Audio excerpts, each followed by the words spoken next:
Assalamualaikum and hello everybody. So now we will start our lecture session in chapter 4 about digital modulation and transmission. So this is a new a new chapter whereas for the last week we have learned about analog modulation techniques about FM frequency modulation and also the phase modulation. So now we want to look at the digital system. Okay. So first of all, we need to know about the advantages of the digital communication systems.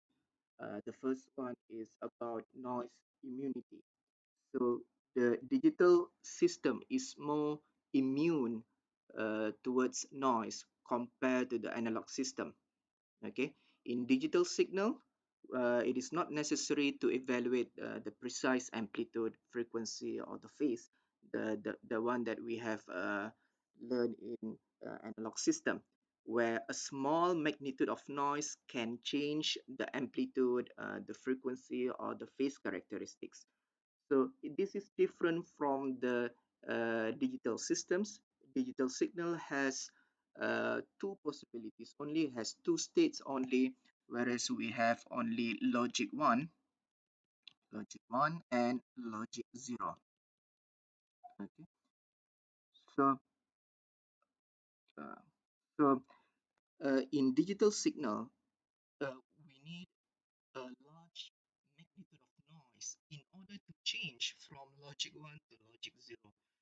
So it is different from the analog signal where slight magnitude of the noise can change the characteristic of amplitude, frequency, and phase. So in digital system, we only evaluate the changes from logic 1 and logic 0.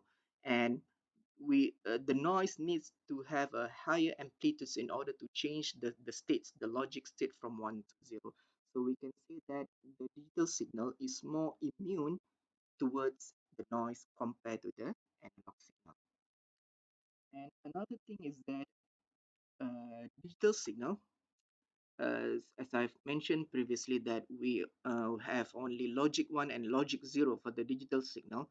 And all digital signal, it has the same characteristic where it only has two possibilities, either logic 1 and logic 0. Difference from the analog signal where we have the infinite shapes of signal. So the analog signal are rapidly or continuously change over time, whereas for the digital signal it is a discrete over time, and all digital signal has two possibilities only, whereas logic 1 or logic 0. So since all digital signal has two possibilities only, therefore it is much more easier for us to multiplex many digital signals together and transmit over the channel. Okay. And another advantages is about signal regenerations. So uh, different this in digital signal, we can regenerate the signal again. Compared to the analog, we cannot regenerate the signal. We can only amplify the analog signal. This is different from amplification. Amplification, we increase the amplitude, whereas for the regeneration, we regenerate the signal, we can say that the signal is reborn again. Okay, so that's why for the digital signal, we can transmit at longer distance compared to the analog signal, where we need a few repeaters between the transmitter and the receiver. So if we have a few sets of repeaters, so the job of repeater is to regenerate the signal. So if we have a few repeaters between transmitter and the receiver, so therefore we can regenerate or reborn again the signal, so that we can transmit at longer distance from transmitter to the receiver. Okay, and then another advantages is that uh, the digital signal makes us easy to do error corrections.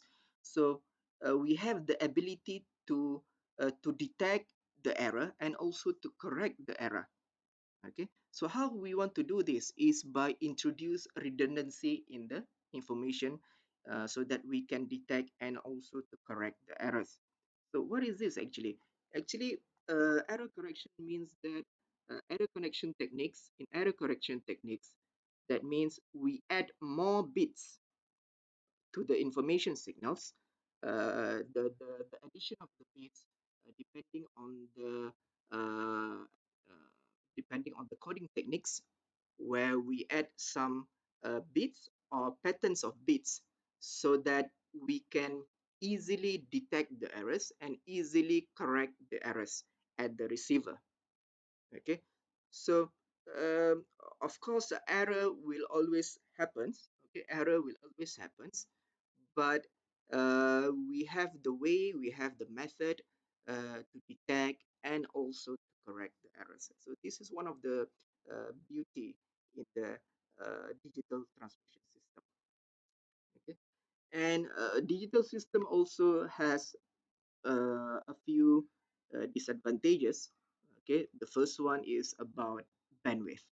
So in digital signal, in digital transmission, we need larger bandwidth compared to the analog. Okay, and uh, more bandwidth again. It depends on the system requirement. Some systems require less bandwidth. Some system allows larger bandwidth. Okay, so it depending on the system actually. And if you want to compare apple to apple, for example, with the analog system, we can say that digital system require larger bandwidth compared to the analog.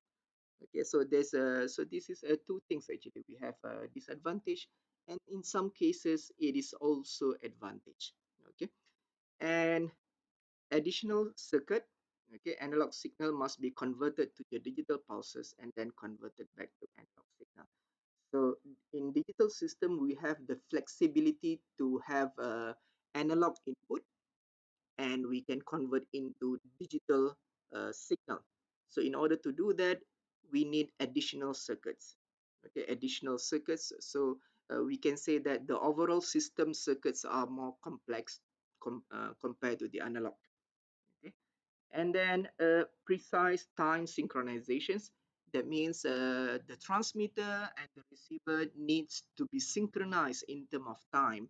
So the transmitter needs to know to understand the time when and how much is the maximum requirement that the receiver can detect the system, so that the transmitter does not uh, transmit at any speed or data rate. Okay, so both transmitter and receiver needs to be synchronized in terms of time. So both of them needs to know when they were gonna send and received. Okay, and this is incompatible with older transmission technology. So it depends on the how much the more the older transmission technology in some cases are not incompatible with the digital transmission system. And this is the block diagram of the typical digital communication systems, where we have the above row is about is for the transmitter, and the row below is for the receiver system. Okay, and you see that this picture is taken from Bernard Scala books. Okay, so from here you're going to see that we have a formatting process. This is to convert the process of converting information.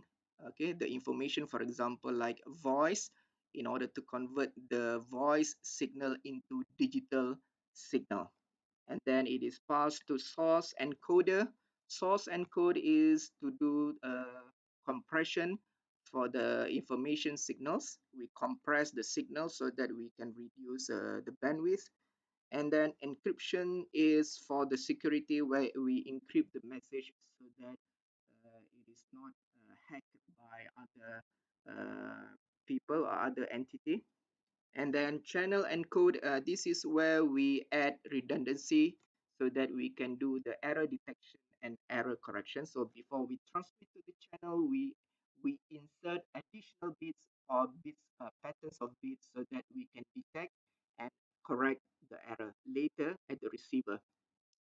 And then we can multiplex with a few information signals together, and then we do the modulation process, pulse modulation, PCM. Okay, we produce a PCM sequence, and then we can also modulate with the analog carrier so that we can transmit at wireless channel. Okay, frequency spread is also among the uh, techniques for multiplexing in wireless systems. So this is comes together for the multiplexing, and then we transmit at wireless channels. So here in the channels we have a lot of error, a lot of noise, which contributes to the error. Okay, and then here at the receiver side we do the reverse process, demodulation techniques, detection. So this is a demodulation techniques, demultiplex. So since we multiplex in the transmitter, we need to demultiplex, and some signal goes to the other destinations. And then we do channel decoding. So previously we do encoding, we need to decode again. And if we do encrypt, we need to decrypt the signal, okay, to open the security the security features, and then source decoding, and then we do formatting process to get the original signals. So here in the input we have the options either to receive the analog signal, or we can receive the we can have the digital input. Similar for the output, we can produce output in term of analog, or we can produce analog in term or we can produce output in term of digital signal. So in digital transmission system, we have the flexibility, this kind of flexibility to change between analog. We can process both analog and also the digital signal together. Okay. And this is a simplified block diagram. So this is the information source. Information source is, for example, your voice, and then goes inside the transmitter system. We do the source encoding. So this is the process of changing the information into a digital signal, and then we compress the signal, and then we do the channel encoder where we add some redundancy pattern in the digital stream, and then we modulate the signal. So we have the options, either we want to use digital modulations, or pure digital modulations, or we want to modulate with the analog carrier so that we can transmit at wireless system. So here modulation techniques, we have a lot of modulation techniques. Okay, so we have the options, either we want to transmit at as an analog signal. So if we want to transmit in terms of analog signal, that means we need to do the modulation with analog carrier, or we can also transmit the signal as a digital electrical pulses. Okay, and then goes to the channel. Channel will introduce a lot of error in the due to the noise, and then here goes to the receiver. Receiver do the reverse process. We have the digital demodulation process, channel decoder, source decoder, and then we get the original information source. So information source, again we have the options analog or digital. Source encoder, the aim of source encoding is to take the source data and make it smaller. So actually we do the compression technique. So channel encoder, this is where we introduce redundancy into the data stream. So if we add redundancy, means that we add additional bits or patterns of bits in the data stream, so that easy for us to do to correct to detect the error and do the corrections. Okay, so what is the error actually? So for example, just want to show a simple example. For example, 10 1010. For example, if I transmit this data bit stream to the receiver, for example, if the receiver detect this is as 111010, for example, so if you see from here, this is what we call as error. Okay, this is a simple example. uh, This is what we mean as error. That means what we transmit is different from what we receive. Okay, so the bit that different from the transmitted bit is what we call as the bit error. Okay, and then digital modulator. So digital modulator here. If we want to transmit wireless, that means we need to do the modulation technique with the analog carrier so that we can produce uh, we can transmit the digital signal wirelessly. So here we have the option, for example, ASK, amplitude shift keying, phase shift keying, and also frequency shift keying and phase shift keying. Okay, so all of these contains digital data, but we transmit as wirelessly using electromagnetic wave. Okay, channel. What is channel? Channel digital signal can be transmitted through guided transmission medium such as cable and fiber optics. Okay, so channel can be wired or wireless. So for the wireless channel, okay, digital signal cannot be transmitted via unguided transmission medium such as free space because digital signal has infinite bandwidth and can cause interference with other channel if we transmit it directly. So in order to transmit wirelessly, we need to do modulation with the analog carrier so that we can transmit via free space.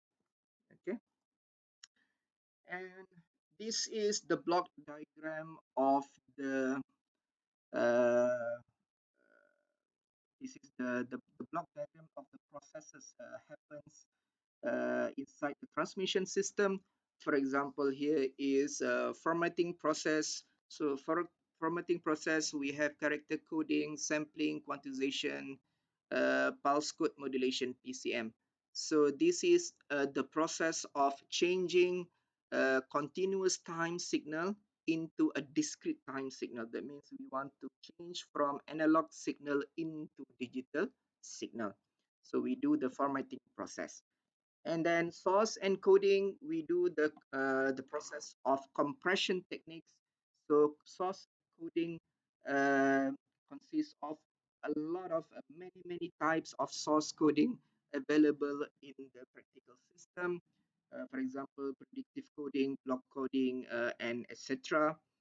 And then baseband signaling. So baseband signaling is used to transmit the digital data as a digital signal. Okay, inside normally we transmit inside the wired medium. Okay, normally we use a baseband signaling for the wired medium. Okay, wired medium.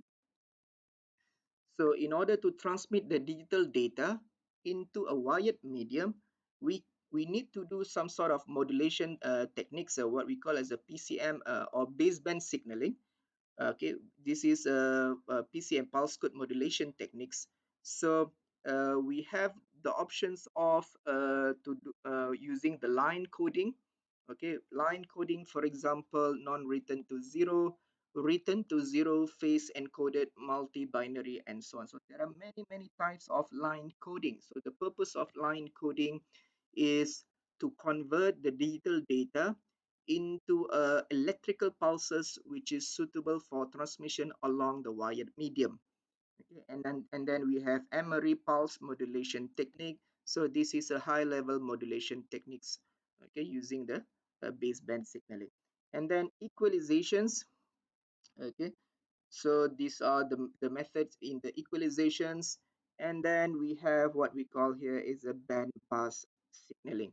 So bandpass signaling, we have a coherent and non-coherent bandpass signaling. So bandpass signaling is used to transmit the digital data over wireless medium. Okay, so there are many techniques of bandpass signaling. Bandpass signaling. So in bandpass signaling, actually what we do is we modulate the digital data with analog carrier so that we can transmit wirelessly. So there are many types of baseband signaling, or what we call as a band pass transmission. So we can produce PSK, FSK, ASK, and many others. Okay. So coherent and non-coherent, the difference is that in the receiver system, where for the coherent, that means we need the carrier information signal in the receiver in order to do the demodulation technique. Whereas for the non-coherent, we don't need the carrier information in the receiver to do the demodulation process.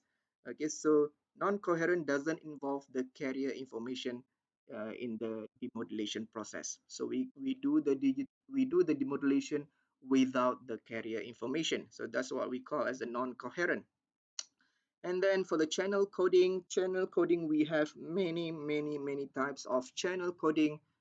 Again, remember that channel coding is to add the redundancy in the digital stream so that we can detect and do the error corrections. So there are many, for example, here Emery signaling, antipodal, orthogonal, trellis coded modulations, block coding, convolutional coding, turbo coding. So these are among the most popular channel coding available in the practical system. Synchronization, this is the synchronization process, and then multiplexing, multiple access. So you see that multiplexing and multiple access. Multiplexing, this is just for different terms. Multiplexing means that we multiplex multiple signals from the same system, okay, from the same transmitter system, for example. And for the multiple access is the terms used, we combine signal from different transmitter receiver system. So we have one system transmitter receiver, another system transmitter receiver. So if we have signal from different system and we combine it together, this is what we call as the multiple access. Okay, and the short form we use, so multiple access, we have a frequency division multiplexing or multiple access, time division multiplexing or time division multiple access, code division multiplexing or code division multiple access. So you see that we have learned this also in chapter 1, where we have learned about FDM, TDM. If you remember in chapter 1, we have seen that FDM is the first generation of telephone system for 1G. We call it as a 1G. 2G for the time division, code division is for the 3G. 4G is the wideband CDMA. So 4G is also based on CDMA, okay, based on CDMA, but it is more advanced CDMA coding system, okay. And then spreading, this is in order to support larger bandwidth, sorry, to support large number of users, so that we can support a larger bandwidth to support the larger many users inside the systems. So this is also among the process of multiple access. We use the spreading techniques. So this is normally what we do in the combination with the code division multiplexing, where we have a spreading techniques, so that we can uh, use the entire bandwidth efficiently to support larger number of users. And then encryptions. is for security purposes where we don't want any other people to hack into the system. We use encryption techniques. So you see that there are a lot of things happens in the digital communication system, but in your syllabus you will only learn about formatting process, baseband signaling process, and a band pass signaling process. Only that you will learn in this chapter. Okay. The other process you will learn in other subject, which is in the digital communication subject. That one is the specialization courses for the communication student. Okay, communication engineering students. So we will start with the first process, what we call as the formatting process. So you see that formatting process. So formatting process consists of three sub processes.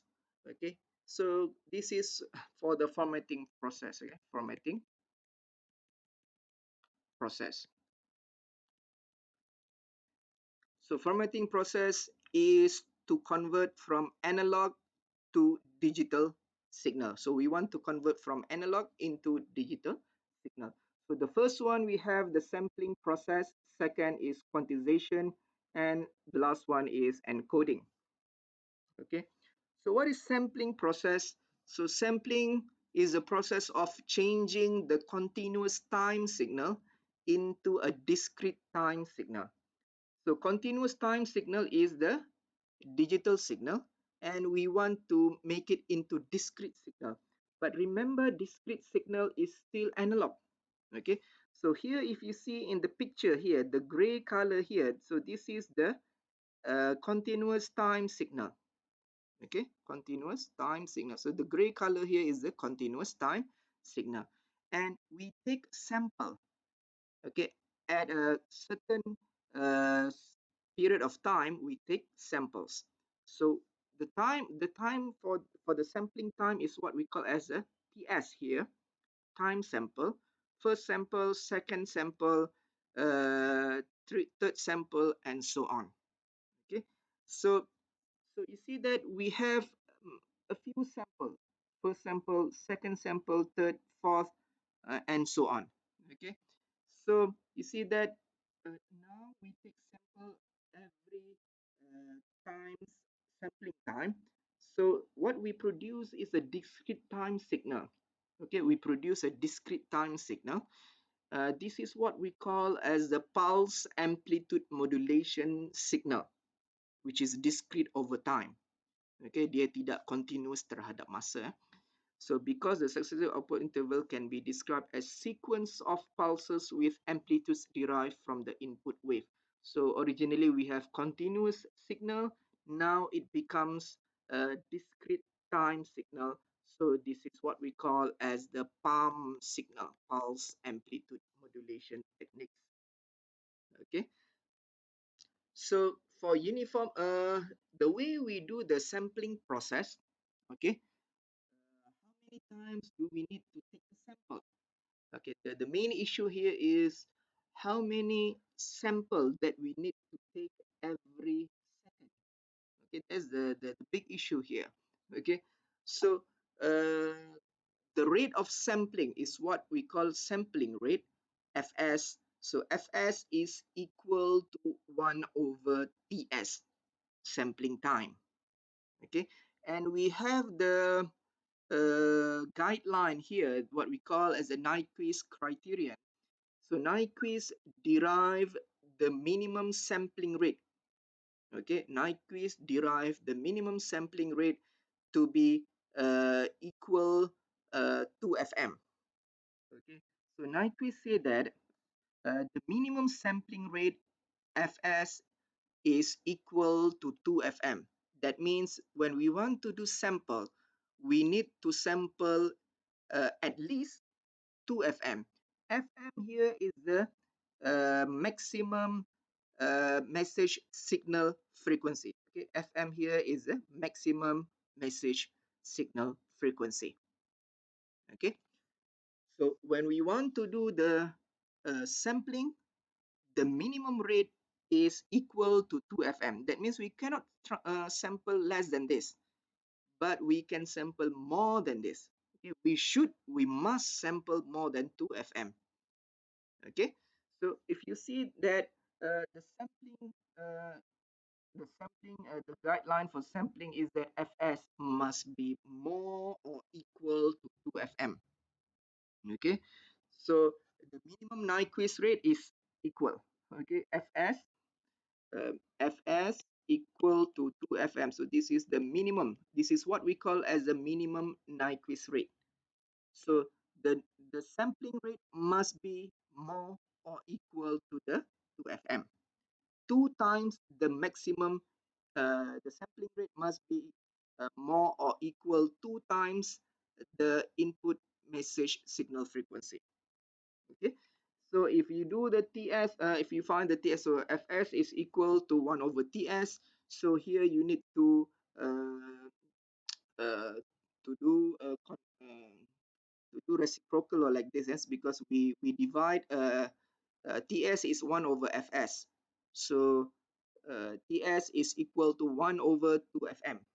Okay, this is a mathematics. So if we do the division, that means this also needs to be changed into less or equal. Okay, so that means the sampling time must be smaller than uh, uh, half of uh, the sampling time needs to be less, need to be equal or less. Sorry.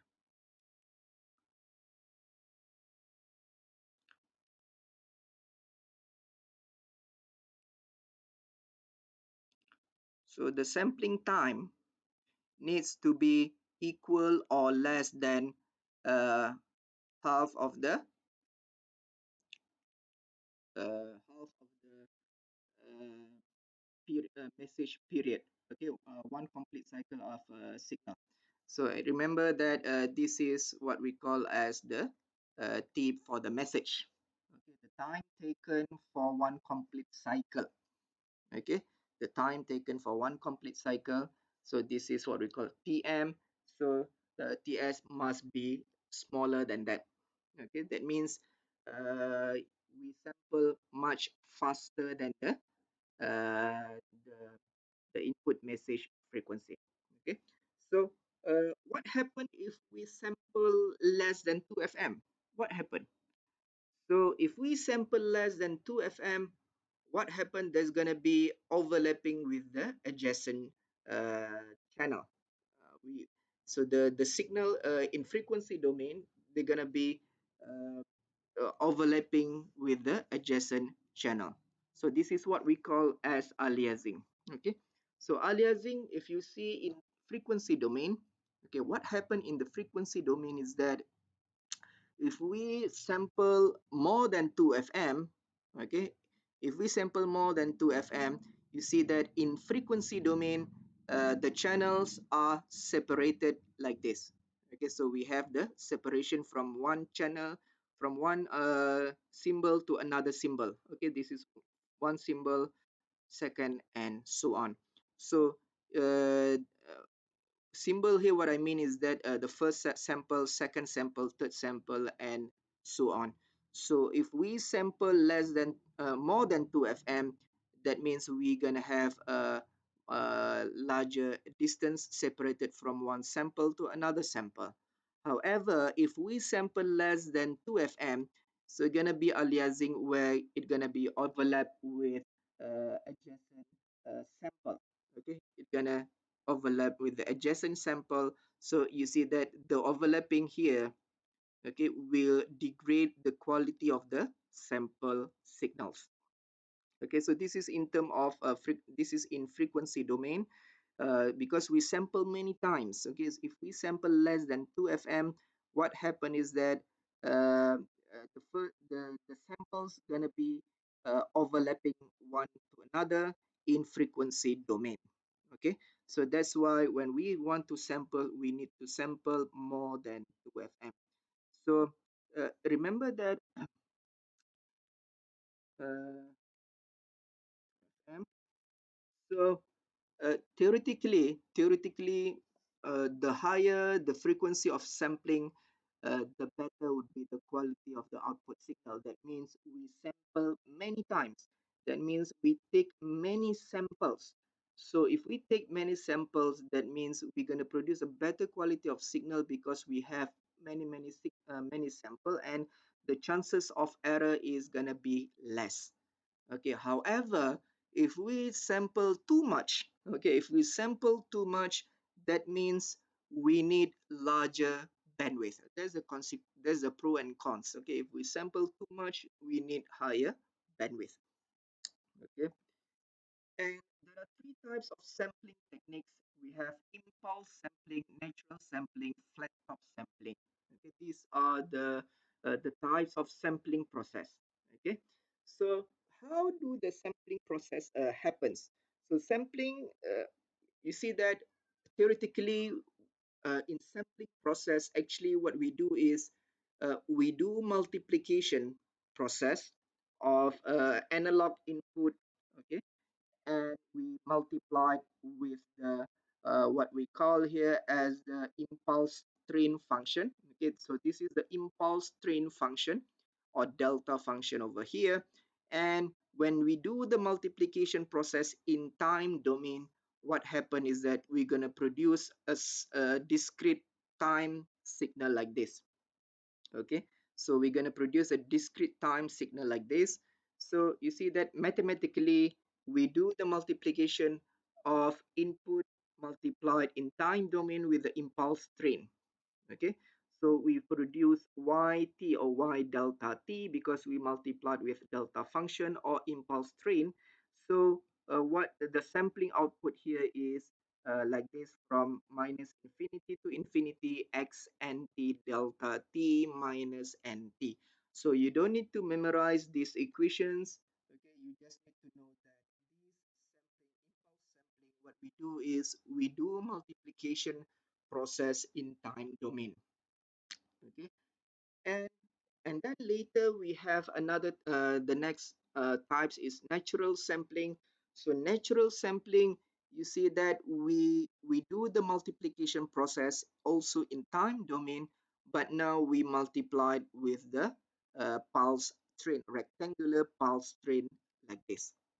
Okay, so what we when we multiplied with the rectangular pulse train, what happened is that, so you see that xt, the input, multiplied with pulse train, rectangular pulse train, so we produce a palm signal like this. Okay, so the palm signal, you see that the palm signal has the shape, follows the shape of original input signal. You see that here the shape, the above here, sorry, the above part of the palm signal follows the shape of the input signal. Okay, so since it follows the original signal, so this is why we call it as natural sampling, where the shape of the output sample follows the shape of the input. Okay, so that's why we call it as natural sampling.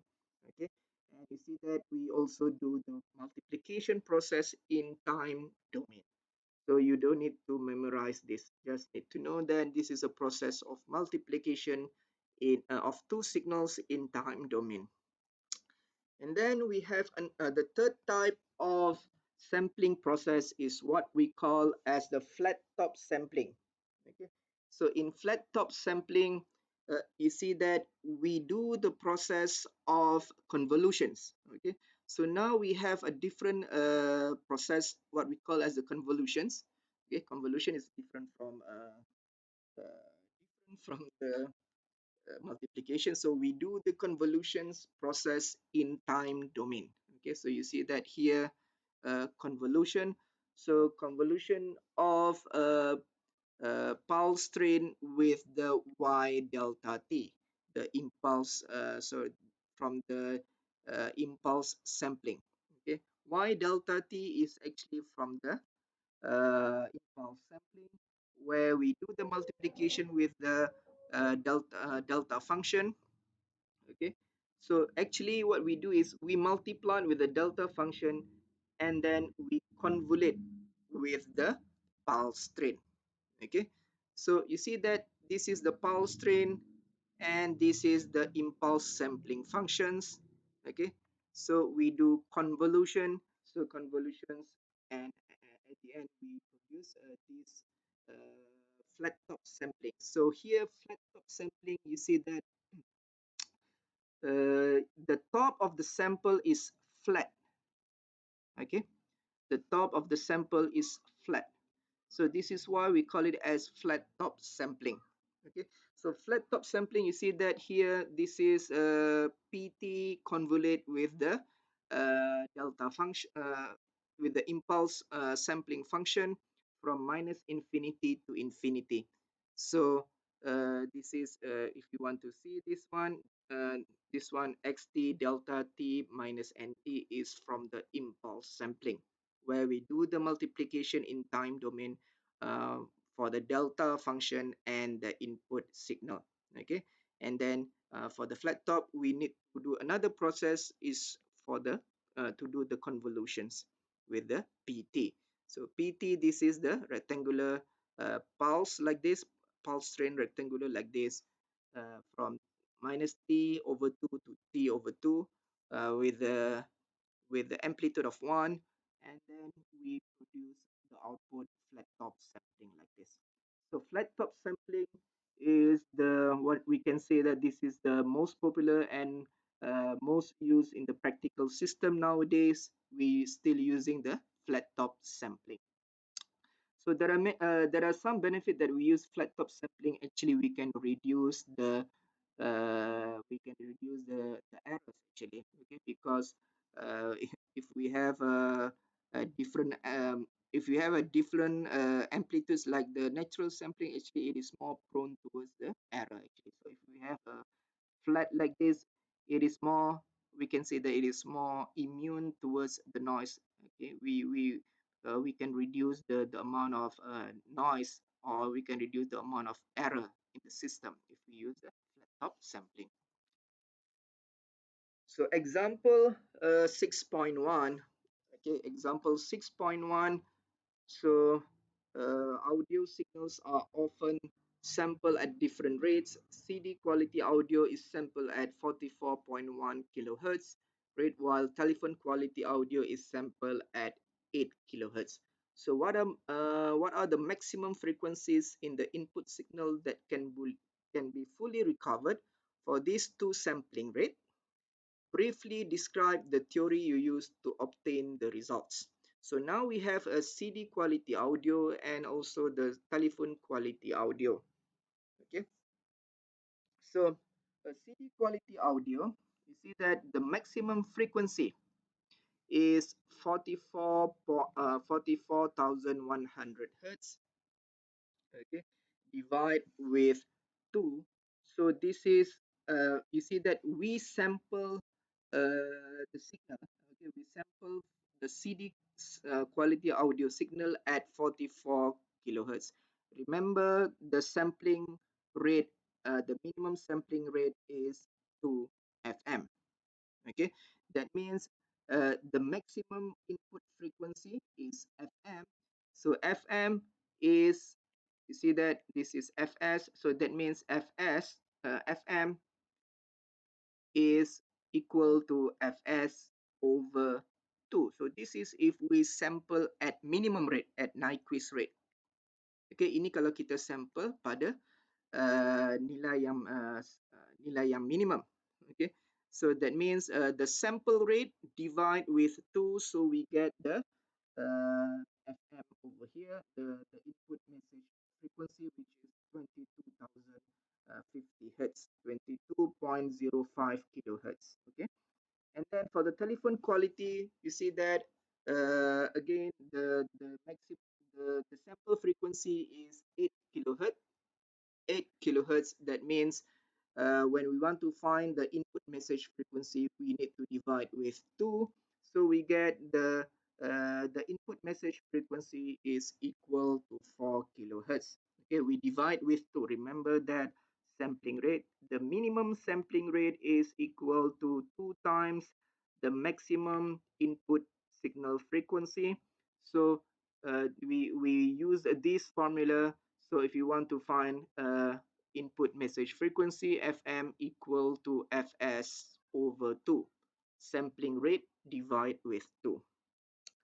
And then the question asks, briefly describe the theory you use to obtain the result. So how we use how we get these numbers, how we get the results. We use based on the Nyquist theorem. So Nyquist said that the sampling frequency for the signal must be at least twice the highest input message frequency. Okay, so this is the minimum. We use minimum Fs equal to 2 FM. This is minimum. Okay, so we use this theory, the Nyquist theorem, in order to find the input signal frequency, which is the FM, F message. Okay, and for example 6.2, if an arbitrary here means randomly chosen. Okay, if a randomly chosen input signal is directly sampled, what is the undesired effect may result and how to solve this. Okay, so if we randomly uh, choose the input signal and we sample directly without knowing the frequency, so there might be a phenomenon happen what we call as the aliasing. So there might be overlapping between two adjacent samples, or we can say overlapping between two adjacent samples in frequency domain. So this is what we call as the aliasing effect. Okay, the overlapping of adjacent samples in frequency domain. In order to solve this, we can add analog low pass filter before the sampling to eliminate the high frequency component. So this is one of the method. We use a filter so that we can remove the high frequency, so that we always sample higher than the input message frequency. Okay, why we use filters? So that we can maintain Fs larger or equal than 2 FM. So if FM is too big, okay, they're gonna be a aliasing phenomenon, aliasing effect. Okay, so we use filters so that we can remove the higher FM frequency. Okay, and we can make it a low frequency to the system so that we can ensure that sampling rate larger than the input message frequency, uh, input message frequency. Okay, example 6.3. What is the Nyquist sampling rate for each of the following signal? Okay, a low pass signal with bandwidth of 300. So remember that low pass filter, low pass signal. So low pass signal starting from 0 until 300k. So this is a low pass signal, 300k. And then band pass signal bandwidth of 200 if the lowest frequency is 150k. So what it means is that starting from 150k, okay, until here x doesn't mention in the questions, so it said that the bandwidth here is 200k. Okay, so what we can expect here, if we roughly do the calculation, so that means 150 plus 200, so we can estimate the higher frequency here is 350 kilohertz. Okay, 350 kilohertz.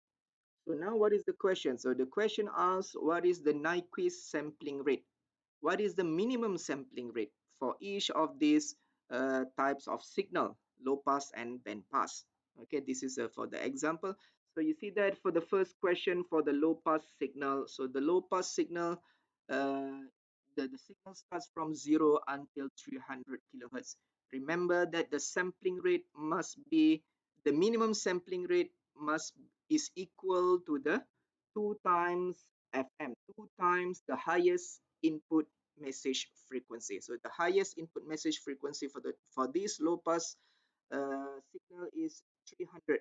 So that means 2 times 300k we have 600,000 sample per second, or this is also equivalent to hertz. Okay, either you want to write sample per second or you can write in terms of hertz. Okay, and for the second question, for the bandpass signal, you see that Nyquist say that the sampling rate, minimum sampling rate is 2 times the highest input message frequency. So for the bandpass signal, you see that the highest frequency is, so the signal from 150 until with a bandwidth of 200k. So that means the highest the highest frequency would be 350 kilohertz. Okay, we already find the highest frequency given the bandwidth is given the lower frequency is given, so we can find the higher frequency. The highest frequency is 350 kilohertz. So therefore, the Nyquist rate, or we can say that the minimum sampling rate fs is equal to 2 fm, 2 times the highest input message frequency. So 2 times 350,000 hertz, we get 700,000 sample per second, or we can say 700,000 hertz. Okay, so you can use sample per second or you can use hertz, no problem. So after we get the palm signal, pulse amplitude modulation signal. So remember that previously we have continuous time signal in the input, and then we do the sampling process, we get the pulse amplitude modulation signal, which is discrete over time. Okay, so what happened is that the next process is quantization. Okay, quantization. So quantization is the process of assigning sample value into a finite set of values, quantized level. So the sample values can only take the specified values of the quantization level. Okay, what it means is that we rounded up the sample value to the nearest quantized level. So apa yang berlaku adalah sebenarnya kita membundarkan nilai sampel tadi kepada quantized level yang terdekat. Okay, because we have a finite quantization level, so we rounded up the sample value to the nearest quantized level. Okay, maknanya kita akan bundarkan nilai sampel tadi. Kalau nilai sampel ada beberapa, contoh 2.56 contohnya. If the sample is, for example, the sample is 2.3, for example, and the nearest quantized level is 2.5, so that means we need to round it up to 2.5. This is example. Okay, because the quantized level, you see that quantization level, we have finite level. Okay, the level is not infinity. We have a finite level of quantizations. So the quantization level is depending on the number of bits used to sample the signal. Okay, so for example, if the system use 3-bit, okay, if we use 3-bit, that means 2 power of 3, we're gonna have 8 levels, 8 quantization level. If we have if we use 2-bit, that means we're gonna have 4 quantization level. Okay, so if 4 quantization level, that means, okay, if 4 quantization level, the way we write the level in binary is, you see that from 0 0, you see that okay, before that so it is actually from q0, q1, q2 and q3. So this is how we write the quantization level. So q1, q0 is actually referring to the code of 0 0 0, sorry, 0 0, and then 0 1, 1 0 and 1 1 in terms of binary. So I will explain more about this later. Okay, so you see that the number of quantization level L is determined by the number of bits used by the system to encode each sample. Okay, so it depends how many bits that we want to use for the encoding process. Okay, so so the number of level is equal to 2 power of n.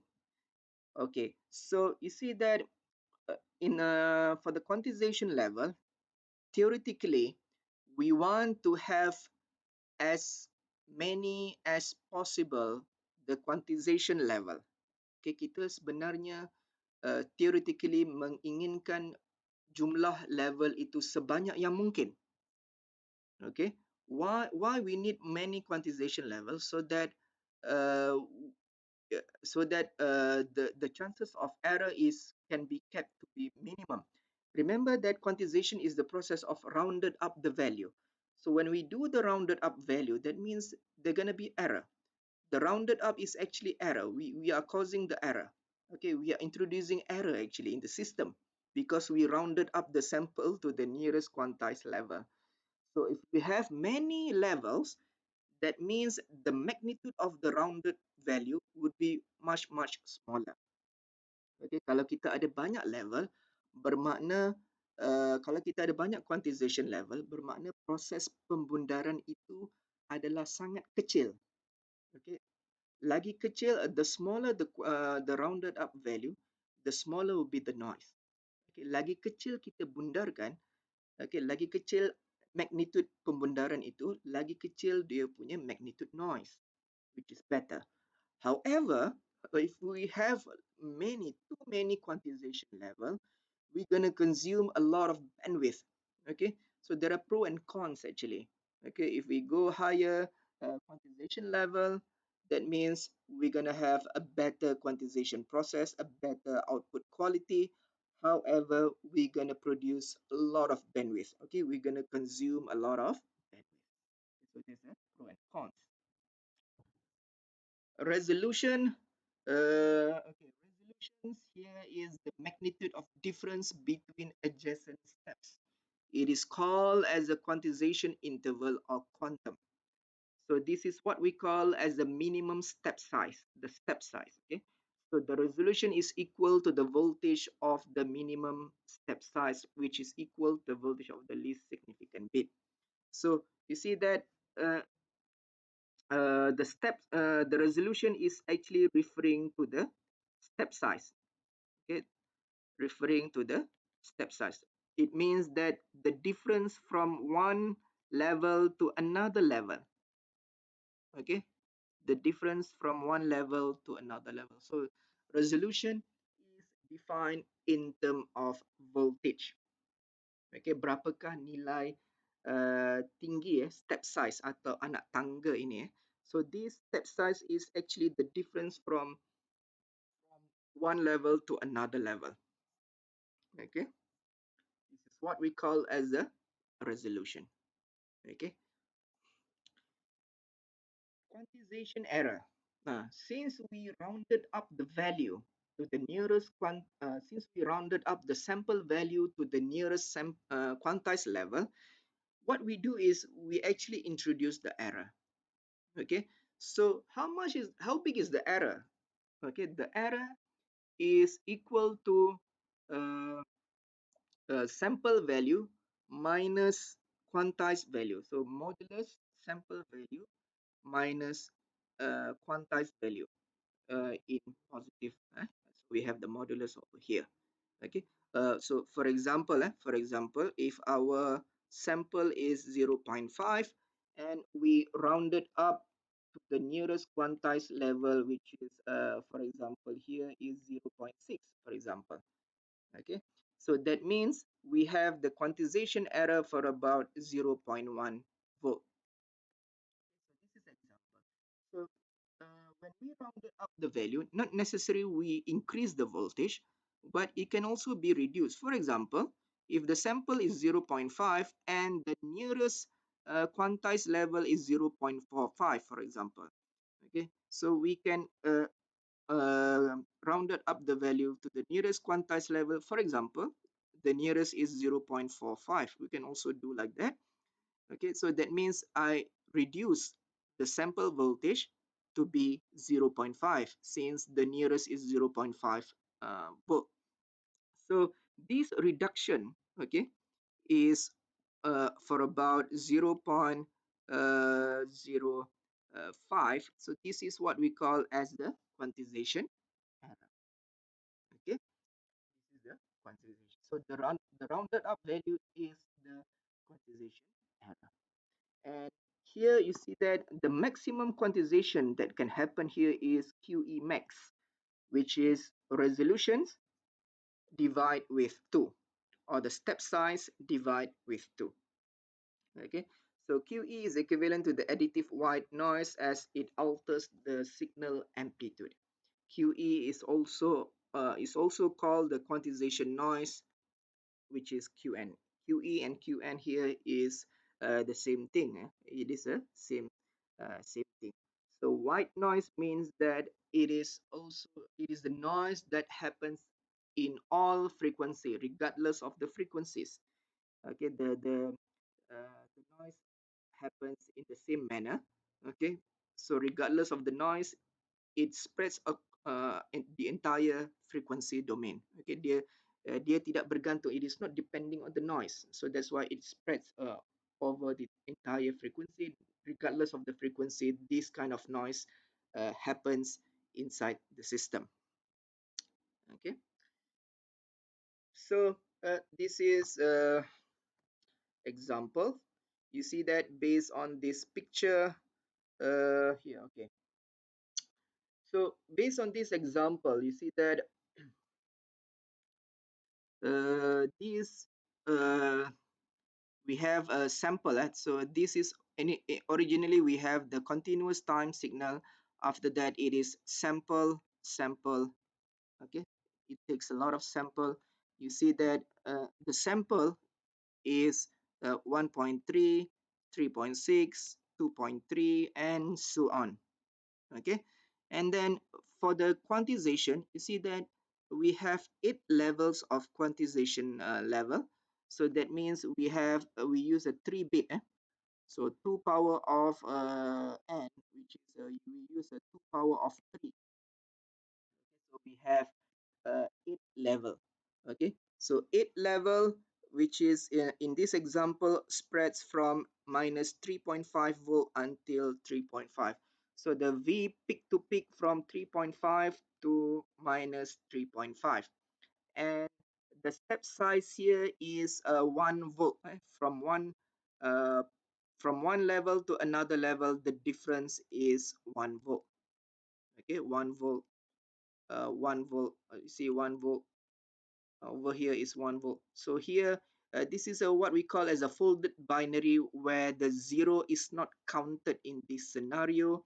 You see that the difference of step size is 1 volt, 1 volt, 1 volt, 1 volt. Okay, and in the folded binary system, 0 is not assigned with a code number. Okay, 0 is not assigned with the code number. So you see that if you see the code number here, the way we assign with the code number is we assign 0 from the lowest level until the highest level is 7. So we have 8 level. Okay, 8 level. Okay, from 0, 1, 2, 3, 4, 5, 6, 7. Okay, and each the code number here in binary, so this is in decimal. So in binary it is spread from 0 0 0 for code number 0, and then 0 0 1, 0 1 0, 0 1 1, 1 0 0, 1 0 1, 1 1 0, and 1 1 1. Okay, so from 0, this is for code number 0 1 2 3 4 5 6 and 7. So we have 8 total. Okay, so you see that uh, from 1.3, for example, the first sample we have 1.3 sample, 1.3 volt for the first sample. So the nearest quantization level is 1.5. So you see that the nearest would be 1.5 over here. This is the nearest. So we rounded up the sample value to 1.5. So you see that here the quantization error is 0.2 in this example. And you see that 1.5 is actually represented by code number 5. Code number 5 in decimal and in binary, the code is 101. Okay, the code is 101. So you see that I already done here 101 in binary. And you see that the next sample is 3.6 volt. So we take the next sample is 3.6 volt. However, the nearest quantized level is 3.5 volt. Okay, so we rounded up the value to 3.5. So that means the quantization error is 0.1. Okay, so 3.5 is assigned with code number 7. Okay, you see that code number 7. So 3.5 volt is assigned with code number 7, or in binary it is 111. Okay, and then the third sample, you see that the third sample is 2.3 volt. And when we do the quantization, we round it up to the nearest quantized level. Here is what we call as the nearest quantization level is 2.5. Okay, you see that 2.5 here. So the nearest would be 2.5 volt of quantized level. So 2.5 volt of quantized level is assigned with code number 6. So code number 6 in binary is equal to 110. So I already do this one, 110, and so on. Okay. So you see that we rounded up the sample value. Okay. And for example 6.4, based on figure 6, okay, this figure 6, determine the resolution. Okay, so resolution we can determine from here. You see that the step size, okay, the size between one quantized level to another level, in this case is 1 volt. Okay, 1 volt. Step size, jarak antara satu level kepada level yang lain, dalam kes ini adalah resolution, iaitu sebanyak 1 volt, perbezaan sebanyak 1 volt. Okay, you can see that 3.5 to 2.5, so the difference is 1 volt. So resolution here is 1 volt.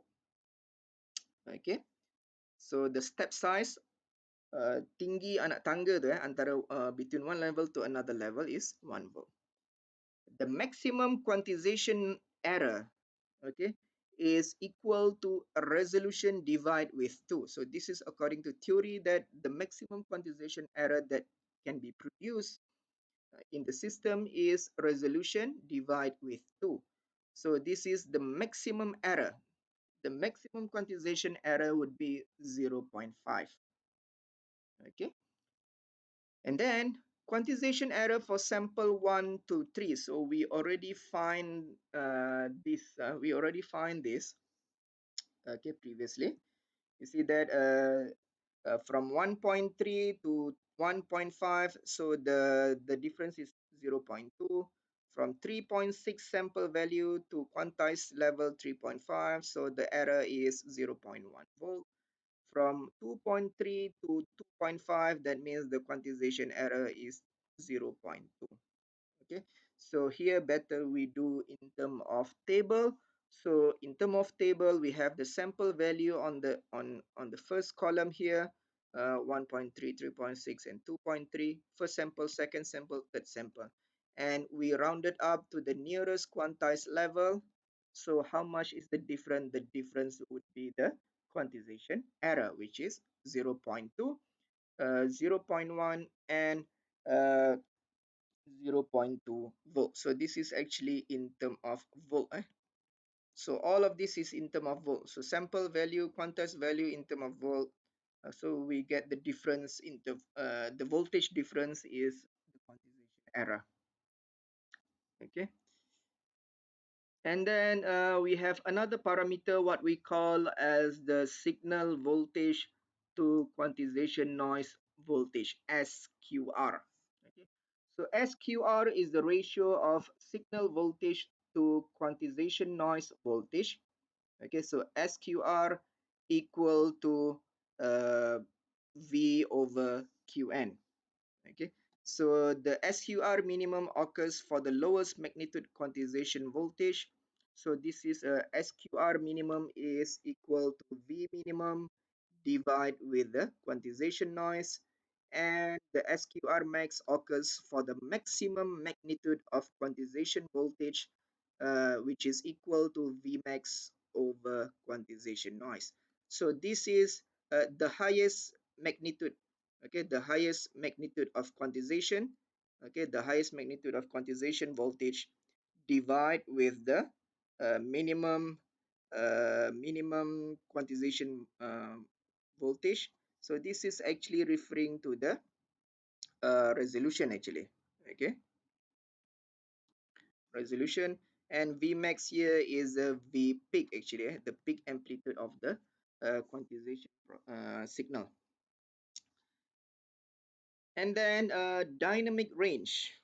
Okay, dynamic range is the ratio of largest possible quantized voltage to the smallest quantized voltage other than zero that can be decoded by the analog to digital converter in the receiver.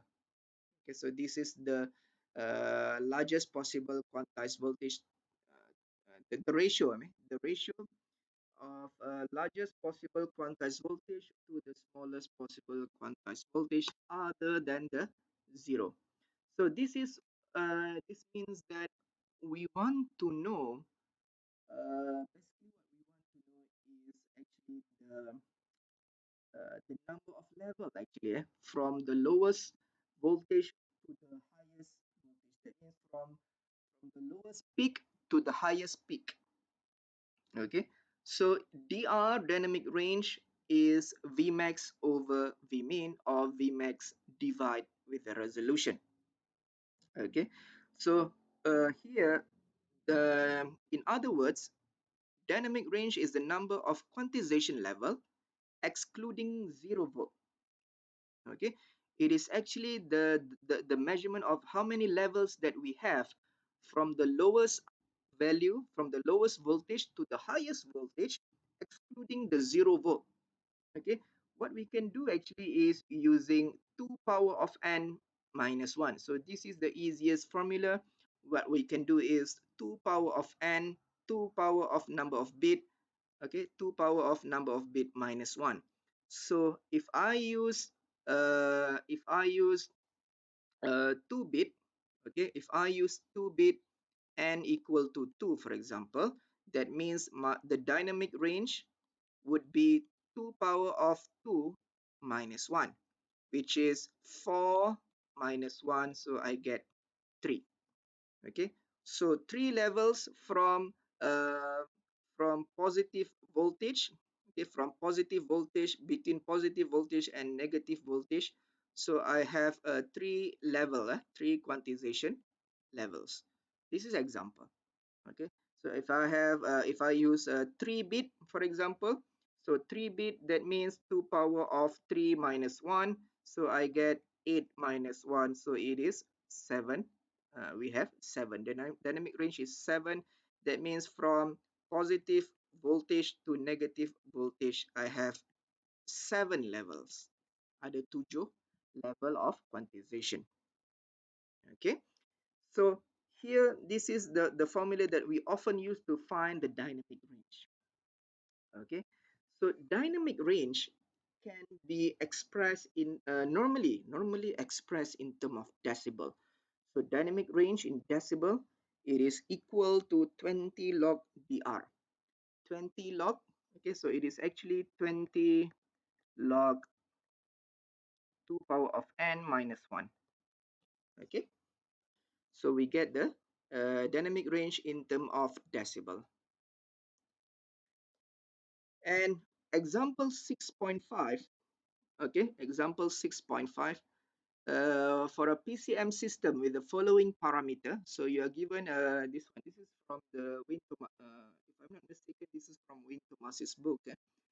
So for a PCM system with the following parameter, for example, here maximum analog input frequency. So this is the input message frequency, which is FM. Okay. maximum decoded voltage at the receiver. So that means the receiver has the ability to decode from minus 255 until 255. So if you would roughly draw the picture, so you see that minus 2.55 here until 2.55.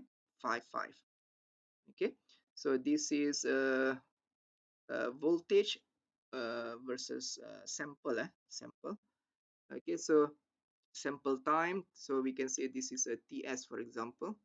So you see that um the range of voltage, the range of decoded voltage is minus 2.55 until 2.55. So actually uh, 2.55 times 2, so it is actually 5.1. So what I want to say that here the distance here is 5.1 volt. So the distance, so dia punya jarak adalah 5.1 volt. And the dynamic range, minimum dynamic range is 46 dB. That means 2 power of n minus 1, minimum is equal to 46 dB. Okay, so what it means that minimum, that means the minimum of dynamic range. Okay, so now the question asks, what is the minimum sampling rate? So minimum sampling rate, Fs, minimum. Okay, nilai minimum Fs. So Fs minimum is the Nyquist rate, which is equal to 2 times the maximum input message frequency. Okay, so this is equal to 2 times 4 kilohertz. Okay, so we get here 8 kilohertz. Okay, 8 kilohertz. And minimum number of bits used in the PCM code. Okay, in order to find the minimum bit, the number of bit, we want to find the value of n. So the value of n we can find based on the dynamic range values. Okay, so you see that you are given the dynamic range values, okay, which is 46 dB. So 46 dB is equal to 20 log dr. Okay, remember that dr is equal to 2 power of n minus 1. Okay, so therefore when we do anti-log, okay, so you divide 46 with 20 and then you do the anti-log, so you get 199.5. Okay, so 199.5 is equal to the 2 power of n minus 1. So the issue now, how much is the value of n? So in order to find n, we can do log base 10 divide with log 2. Okay, so log of 199 minus 5 point, so log of 199.5 plus 1. So because minus here we can put inside here. Okay, we can move the minus 1 to the right side. Okay, so that means 2 power of n is equal to 199.5 plus 1. So in order to find n, what we can do is n equal to log of 199.5 plus 1 divide with log 2. Okay, log. So from here we can find the value of n. N is equal to 7.63. Okay, n is equal to 7.63. That means 7.63, it is said that the minimum number of bit is 7.63. So we cannot put 7.6. So is it 7 or is it 8? Okay. So it says that here is a minimum dynamic range. That means the minimum number of bit produced from this dynamic range is 7.63. That means we must use the number of bit to be equal to 8. We cannot use 7, okay, because the minimum is 7.63. So therefore we need to use 8. The number of bit needs to be 8. Okay, 8. So 8-bit must be used for this system. Okay, so if we use a 8-bit, that means the actual. Okay, this is what when we call the actual, because previously we are given the minimum dr. Now the actual dr is actually 20 log power of n minus 1. So 20 log 251 two, sorry 20 log of 256 minus 1, so we get 48.3 dB. So this is the actual dynamic range. So the question now is, how much is the number of bit? So the answer must be 8 bit. Okay, the answer is 8 bit, and when we recalculate the dr dynamic range, we get 48.3 dB. So actually the number of bit that we use is 8 bit. Okay, and then the question asks, how much is the resolution? Okay, so resolution actually we can get from here.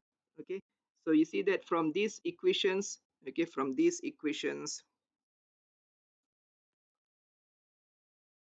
so from this equation, that means resolution is equal to Vmax divide with um, uh, dynamic range.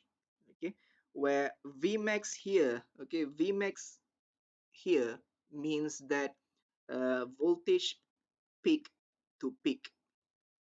Okay, peak to peak voltage. Okay, so therefore when we want to find the resolution, okay, you see that so now you see that the resolution here is from sorry the Vmax. Okay, the range of voltage is from minus 2.55 until 2.55. That means the Vmax here, what we mean Vmax here is the voltage peak to peak, from negative peak until positive peak. Okay, that what we call as a Vmax in this scenario. So therefore we want to find the resolution. That means uh, here we can see that this is a V peak to peak divide with a dynamic range. So that means a V peak to peak divide with 2 power of n minus 1. Okay, so therefore when we want to find the resolution is equal to V peak to peak divide with 2 power of n minus 1. Remember, peak to peak is this is 255 minus, actually minus minus, so that's why it become plus. Okay, so 255 plus 255, so divide with 2 power of 8, we use number of bit 8. Okay, and then minus 1, so we get the resolution 0.02. Okay, so this is the step size. Okay, we can call it as a step size or the resolution.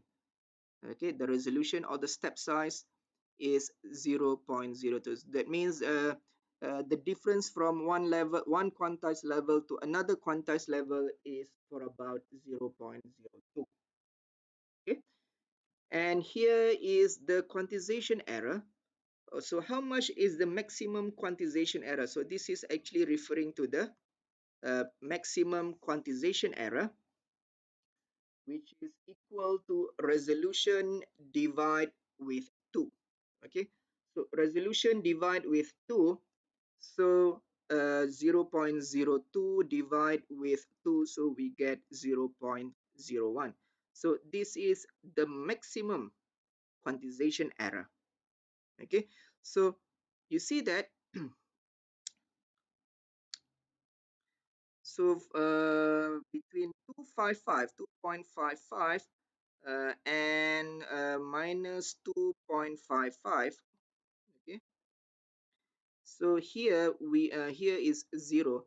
So you see that the dynamic range, the number of levels Okay, the number of levels is 2 power of n minus 1. Okay, that means 255. Okay, we have 255 level excluding the 0 because we are not counting the x-axis. Okay, kita tidak kira paksi x sebagai quantized level. Okay, normally in practical cases, we are not counting the x-axis as the quantized level. Normally, okay, normally in most cases, in practical cases, okay. So that's why you see that we're gonna have the number of levels here. We have 2 power of n minus 1. So we have 2 power of 8 minus 1. So we have around 255, 255 levels,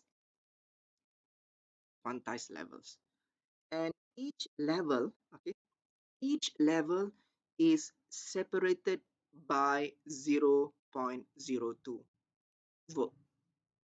Each level, okay, each level is separated by 0.02 volt.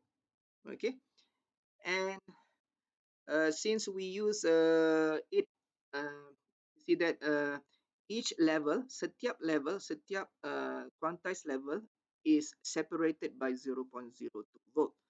And remember that when we want to assign a code word, normally we assign a code word. The lowest would be 0, 0, 0, 0, 0, 0, 0, 0. So we have 8 bit, and the highest would be 1, 1, 1, 1, 1, 1, 1, 1. And there are a lot of things. So so therefore, if you want to make a table, so actually kalau so these kind of things, because it is too much, the level is too many. So for example, if you use only 3 bit, okay, katalah kita gunakan 3 bit. So for example, if you use the 3 bit, that means 2 power of 3 minus 1. So we have only 7 levels, okay, excluding the 0. This is example. I just want to show you that normally we can identify the quantized level. Okay, so you see that here from uh, 255, 2.55. Okay, we have 3, 3, 4, 5, 6, and 7. Okay, and here is minus 2.55. Okay, and we need to find the difference. So in this case, the difference of step size, we need to recalculate again. Okay, so we have the value x, something like this. X. Okay, so the difference here is the resolution. Okay, the difference here is the resolution. Okay, so in this case, if I use a 3 bit only, that means I will assign with code word 0 until code word 7. That means 0, 0, 0 until 1, 1, 1. Okay, and each of these difference, okay, is separated by the resolutions. Okay, setiap code word ini dipisahkan oleh sebanyak resolution voltage. Okay, another example. So I put an example 6.4b after this example because you need to understand about dynamic range before you can answer this example. Okay. So example 6.4b, the voltage range of analog to digital converter. Okay, what is this? Uh, this is the block diagram. This is the blocks in the system that convert from analog to digital. That means it gonna do the process of formatting process. Okay, dia akan buat proses formatting dia untuk menukar, to change from analog into a digital signal. So it use 14 bit. Very big. The number of bit is n equal to 14, and the range of voltage from minus 6 volt to 6 volt. Okay, so you see that if we draw here, okay, so here is the highest would be 6 volt, the lowest would be minus 6 volt. Okay, this is 0. Okay, this is sampling.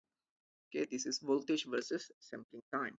Okay, and you see that okay, find the number of discrete level.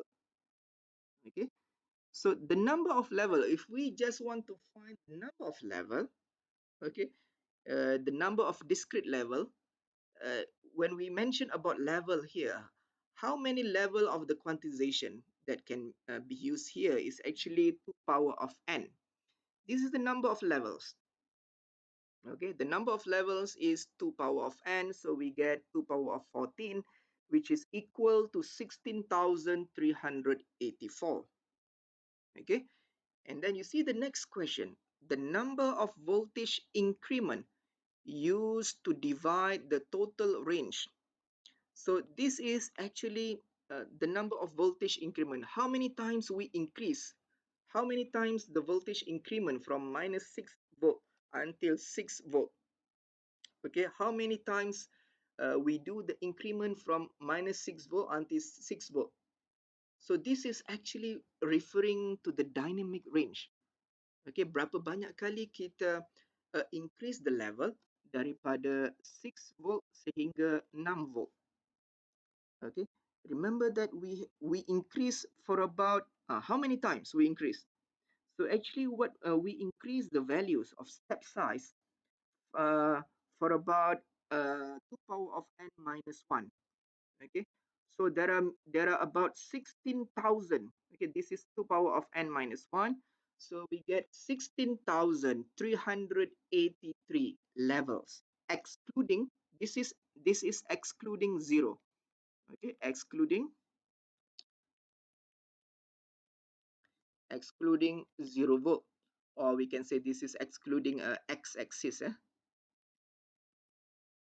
Okay, so actually in this case, in this example, we have 16,383 of quantization level. Kita ada 16,383 levels yang memisahkan, that separate between 6 volt until minus 6 volt. So it's a lot of levels, many levels. But it is good thing actually. We have to have many levels. However, this will consume a lot of bandwidth. Okay, this will consume a lot of bandwidth because we use a 14-bit. Okay, and you see that the total range. Okay, the total range. Okay, so the next question asks, what is the resolution of digitization expressed as the smallest voltage increment? So the question asks, how much is the resolution? How much is the resolution in this case? Okay, because the resolution is the smallest voltage increment. Okay, this resolution actually representing the smallest voltage increment. Remember that resolution is the step size, or we can say is the smallest voltage increment, or we can say the step size. Okay, because now you only see the uniform quantization, where each quantization level is the same. Actually, we have another type of quantization is what we call as a non-uniform quantization, where the step size are different. Okay, for now, we assume that the step size are the same. Each level is separated with the same amount of voltage. Setiap quantization level itu, setakat ini kita anggap setiap quantization level terpisah pada jarak yang sama. Ini dipanggil sebagai uniform quantization, yang mana setiap step size, setiap anak tangga adalah sama size-nya. Okay, so therefore, in this case, the resolution or the minimum voltage increment is equal to V peak to peak divide with the dynamic range. Okay, so we peak to peak from 6 to 6, minus 6 to 6, so we have 12 volt. So actually 6 minus 6, so actually 6 plus 6, so we have 12 volt. The distance here is 12 volt. Okay, divide with the dynamic range, the number of levels excluding 0 volt. Okay, so we get 0.7325 millivolt, or you can say that 700 32.5 microvolt. Okay, so you see that we have from, let's see that here, from 6 to -6. Okay, so we have 16,000, 383 of levels. Okay, each level is separated by the distance of 0.7325 millivolt. Setiap level ini terpisah sebanyak 0.7325 millivolt. Remember, very small. This is very small. So that means from one level to another quantized, from one quantized level to another quantized level, the distance is 0.735 millivolt. So that means, okay, you see that here when we want to assign the code, okay, the code for this is from, you see that here is, we have how much? 14, so 0, 1, 2, 3, 4, 5, 6, 7, 1, 2, 3, 4, 5, 6, 7. Okay, so the lowest here we can assign with 000, which is code 0, until code 13. Okay, the highest would be code 13. Here is code number 13. The lowest would be code number 0. So code number 13 is, you see that 1, 1, 1, 1, 2, 3, 4, 5, 6, 7, 1, 2, 3, 4, 5, 6, 7. So we have 14 bit. Okay. So the lowest is code 0, the highest code 13, and in binary 00000 until 111111. Okay, and each of these increment is separated by 0.7325. Okay, so this is the example here is quite big. So you see that I just want to give you the where is the folded binary. So I just want to show you the this one. We can use this example. Okay, we can use this example. So you see that this example, so maybe I can erase some of this. Okay, I erase this one. This is maybe this is easy to understand because we only use 3-bit only. Okay, so I just want to show you about this thing. So this is using a folded binary. Folded binary means that it is centered at 0 volt, where 0 volt is not counted in the quantization level. Okay, so this is the 0 volt. Okay, and here the range is from plus 3.5 until minus 3.5. Okay, volt. Okay, and we are using 3-bit. That means the dynamic range is 2 power of n minus 1 or 2 power of 3 minus 1.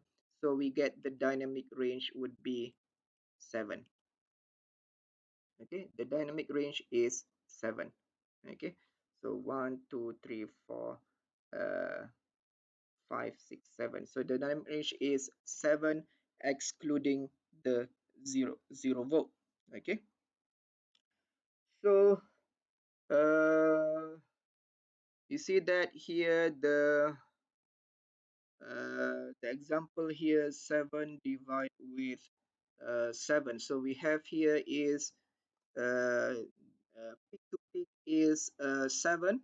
Okay, peak to peak here is you see that peak to peak from minus 3.5 until 3.5. So the different the range is 7 volt.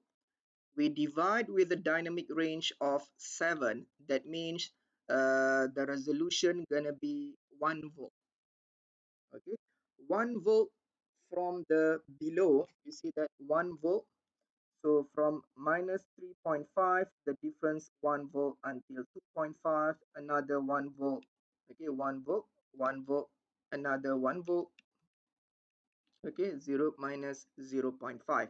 And we add one more, another 1 volt. So you see that from minus 0.5, we jump to 0.5 over here. Okay, and then here is another 1 volt, 1 volt, and 1 volt. So 1, 2, 1, 2, 3, 4, 5, 6, and 7. So the dynamic range is actually, you see that here is, you see that how many times increment, if you see. Okay, I erase this one. I erase this one.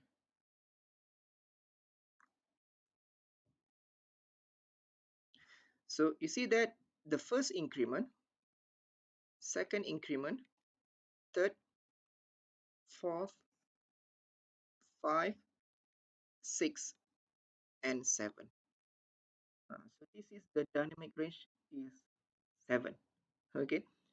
So what it means that it consists of 7 times of increment, 7 times of difference of levels, 7 times of step size. Okay. So that's why you see that this is 1, 2, 3, 4, 5, 6, 7. So that's why the dynamic range is 2 power of n minus 1. We have 7 increments, okay, from the lowest to the highest level. Okay, and the step size is 1 volt. Okay, so you see that if you draw a table, okay, if you draw a table, that means for here, so we can say that for where is the example? Okay. So you see that okay, for code number 7, okay, code, we can use a code number, so from 3.5 and then 2.5. Okay, so we have 1.5 and then 1.0 and then 0.5, and then another one is 0 minus 0.5 minus 1.0 minus 1.5 minus 2.0. So we have uh, here is minus 2.5, and sorry, this is wrong. Sorry, wait. Okay, so I just want to draw again. So the quantization level, if you see that here, if we draw the quantization level from 3.5,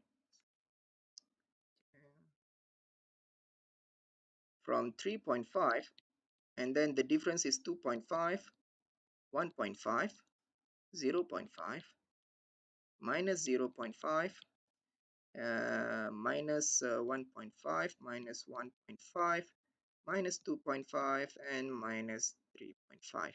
Okay, so this is the quantization level, which you see that here this is for the, okay, you see that here. Okay, so each of these, okay, each of these values is assigned with a specific code word, okay, from 0, 1, 2, 3, 4, 5, 6, and 7. Okay, where each of these is for the code number of 0, 0, 0, 0, 0, 0. If I draw another column, 0, 0, 0, 0, 0, 1, 0, 1, 0, 0, 1, 1, okay, 0, 1, 1, and then 0, sorry, maybe I, sorry, sekejap, so this is maybe I delete this one to avoid confusion among students. Wait. what I want to show you is actually I want to show you the code word, the relationship of the quantization level, the dynamic range, and also the coding. So you see that we will assign 8 different codes from 000, 001, okay, 010, 011, 100, 101, 110, and 111. So if you see that this table is actually representing for uh, wait this is the binary code, okay, this is the code number, okay, this is the quantization level, okay,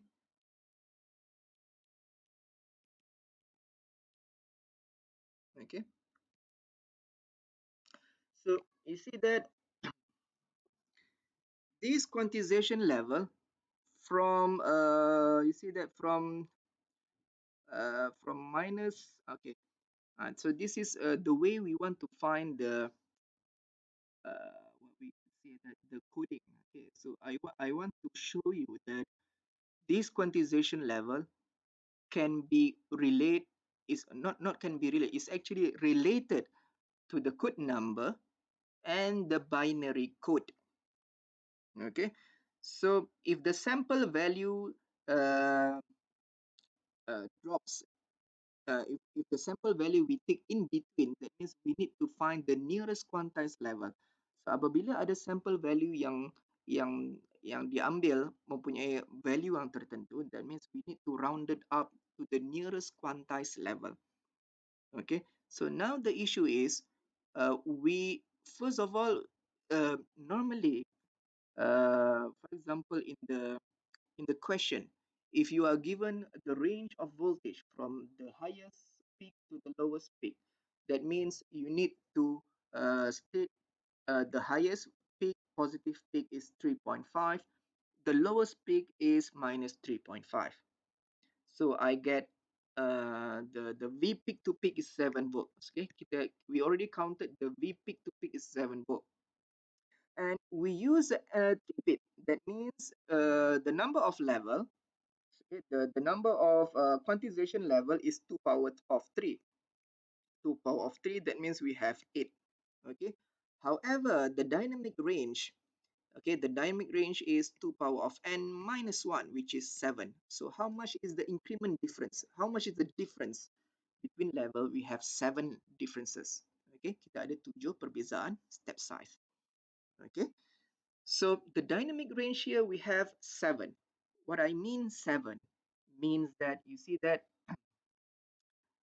7 means I want to show you what is the dynamic range actually, so that you understand. Okay? I repeat again. The dynamic range is actually the number of increment that we use in the quantization. So here in this example, the dynamic range is 7. That means you see that the difference here, okay, first number 1, another difference, 2, 3, 4, 5, 6, 7. So we have 7 steps. Okay, kita ada 7 anak tangga sebenarnya. Okay, so this is what we call as a dynamic range. Then, and how much is the difference? Okay, how much is the difference here is 1 volt, 1 volt, 1 volt, 1 volt, 1 volt, 1 volt, and 1 volt. This is difference. Okay, 1 volt. This is what we call as the resolution. This 1 volt is actually the resolution. Okay, so now you see the how we make uh, the sampling, the quantization, and how we assign the code actually. So from the lowest, okay, the way we assign the code, there are many actually there are many ways to assign coding, but in this syllabus, and most of the time, if you see, that we assign the code, the lowest code to be the lowest voltage. Biasanya kita assign coding yang paling kecil adalah untuk voltage yang paling rendah, normally. Okay, actually, and if you read in the literature books, in the practical cases, there are many ways of assigning coding. However, in your syllabus here, for to make it easy, we show you the most basic part, that we assign code, the lowest code, the smallest code, to the smallest voltage.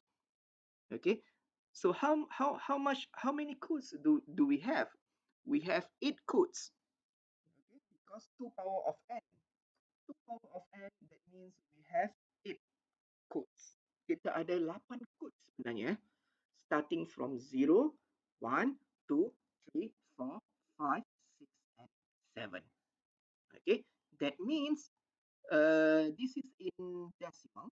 If we use in binary, that means the code is 0, 0, 0, 0, 0, 1, 0, 1, 0, 0, 1, 1, 1, 0, 0, 1, 0, 1, 1, 1, 0, 1, 1, 1. This is the codes, the binary codes. Okay. Later, you're going to see that, okay, in the encoding process later, you're going to see that we will use this coding, okay, to assign to the sample value. Kita akan lihat nanti bagaimana coding ini digunakan untuk mewakili setiap sampel. Nanti akan diterangkan lebih lanjut.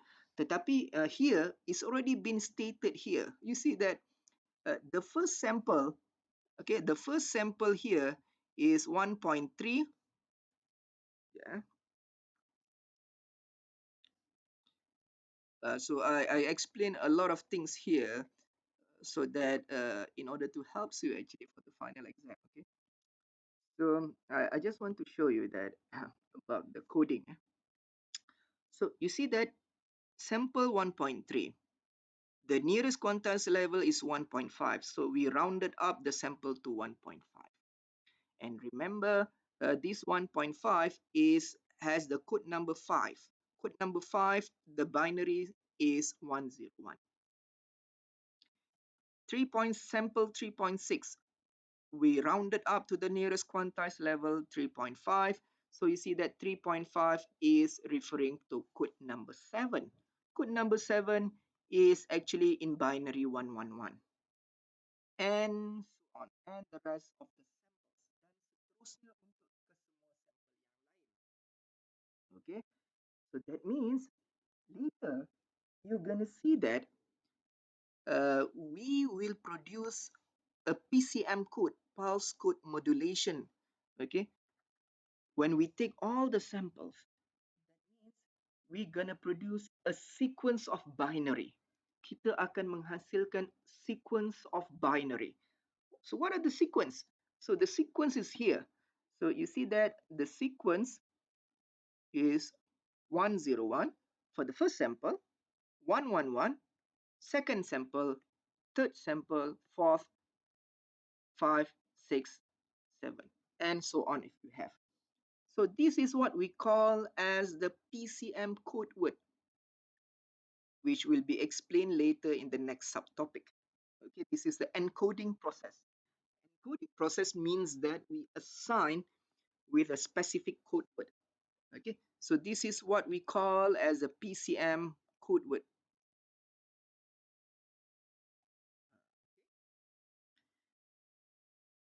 Okay. So let's look at the next topic. Okay, this is about compression and uniform and non-uniform quantization. Okay, so this is also among topics, a favorite topic that have been asked in the previous final exam questions and also in the test, for example. So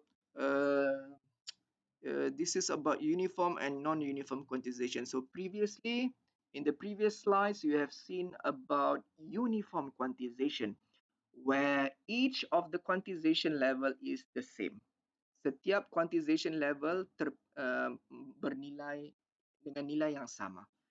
So every step size is the same. Okay, the ladder, the step size of the ladder is the same.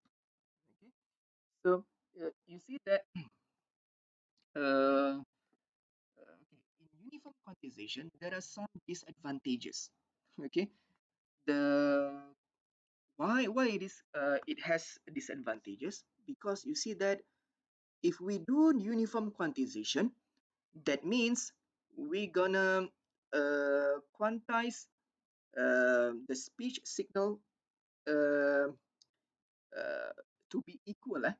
So you see that the signal, so far we learn a sine wave. So in real world, the signal can be in many, in infinite shapes. Dalam practical cases, signal ini dia ada banyak level sebenarnya. So if we treat the signal equally to have equal step size, actually we gonna wasted some of the sample, important sample. Okay, kita akan membazirkan step size sebenarnya, sebab kita, because we we gonna waste some of the quantization step size.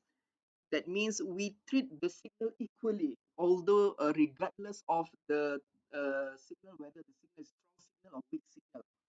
Okay, so in that case, the quantization noise would be the same for all signal magnitudes. In that case, the signal to quantization noise ratio will be worse, especially for the low level signal compared to the high level signals. So here you can see from this picture, okay, this is the picture to show the difference of uniform quantization and also non-uniform quantization. So you see that for the left picture here is for the uniform quantization, where we can see that here the step size is the same. Okay, the step size would be the same. So you see that if we have a strong signal, so this is for the strong signal. So the if for the strong signal, it has no problem to if we use a uniform quantization. Okay, because we get a lot of sample, we can get a lot of sample from this process. Okay, whereas for the weak signal, you see that weak signal, signal yang lemah.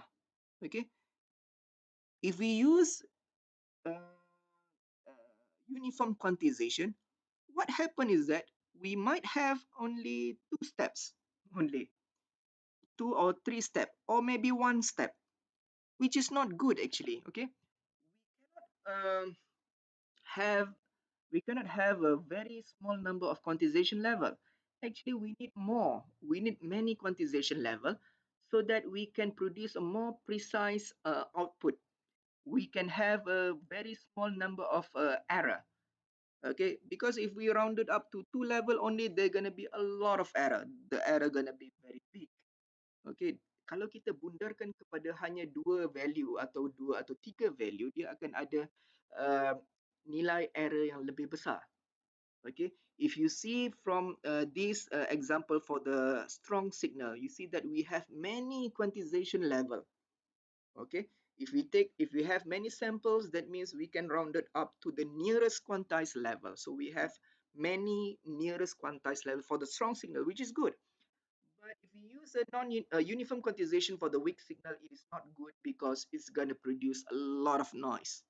Okay, so that's why it comes with the second method, which is a non-uniform quantization. So for the non-uniform quantization, you see that the system will adapt to the changes. Okay, the system will adapt to the changes of the signal. Okay, so for the strong signal, we're gonna have a big quantization level, and for the weak signal, we're gonna have very small quantization level like this. Okay, and for the large sorry okay, one, we can say that for the strong signal we can have the larger step size, and for the weak signal we can have smaller step size. And you see that here in the rapid changes of this, if the signal change rapidly, okay, for the case of this one, you see that if the signal change rapidly, we can have many step size over here. Okay, so the step size is adapt to the changes of the signal. Okay, if the signal change rapidly, that means we need to have smaller step size.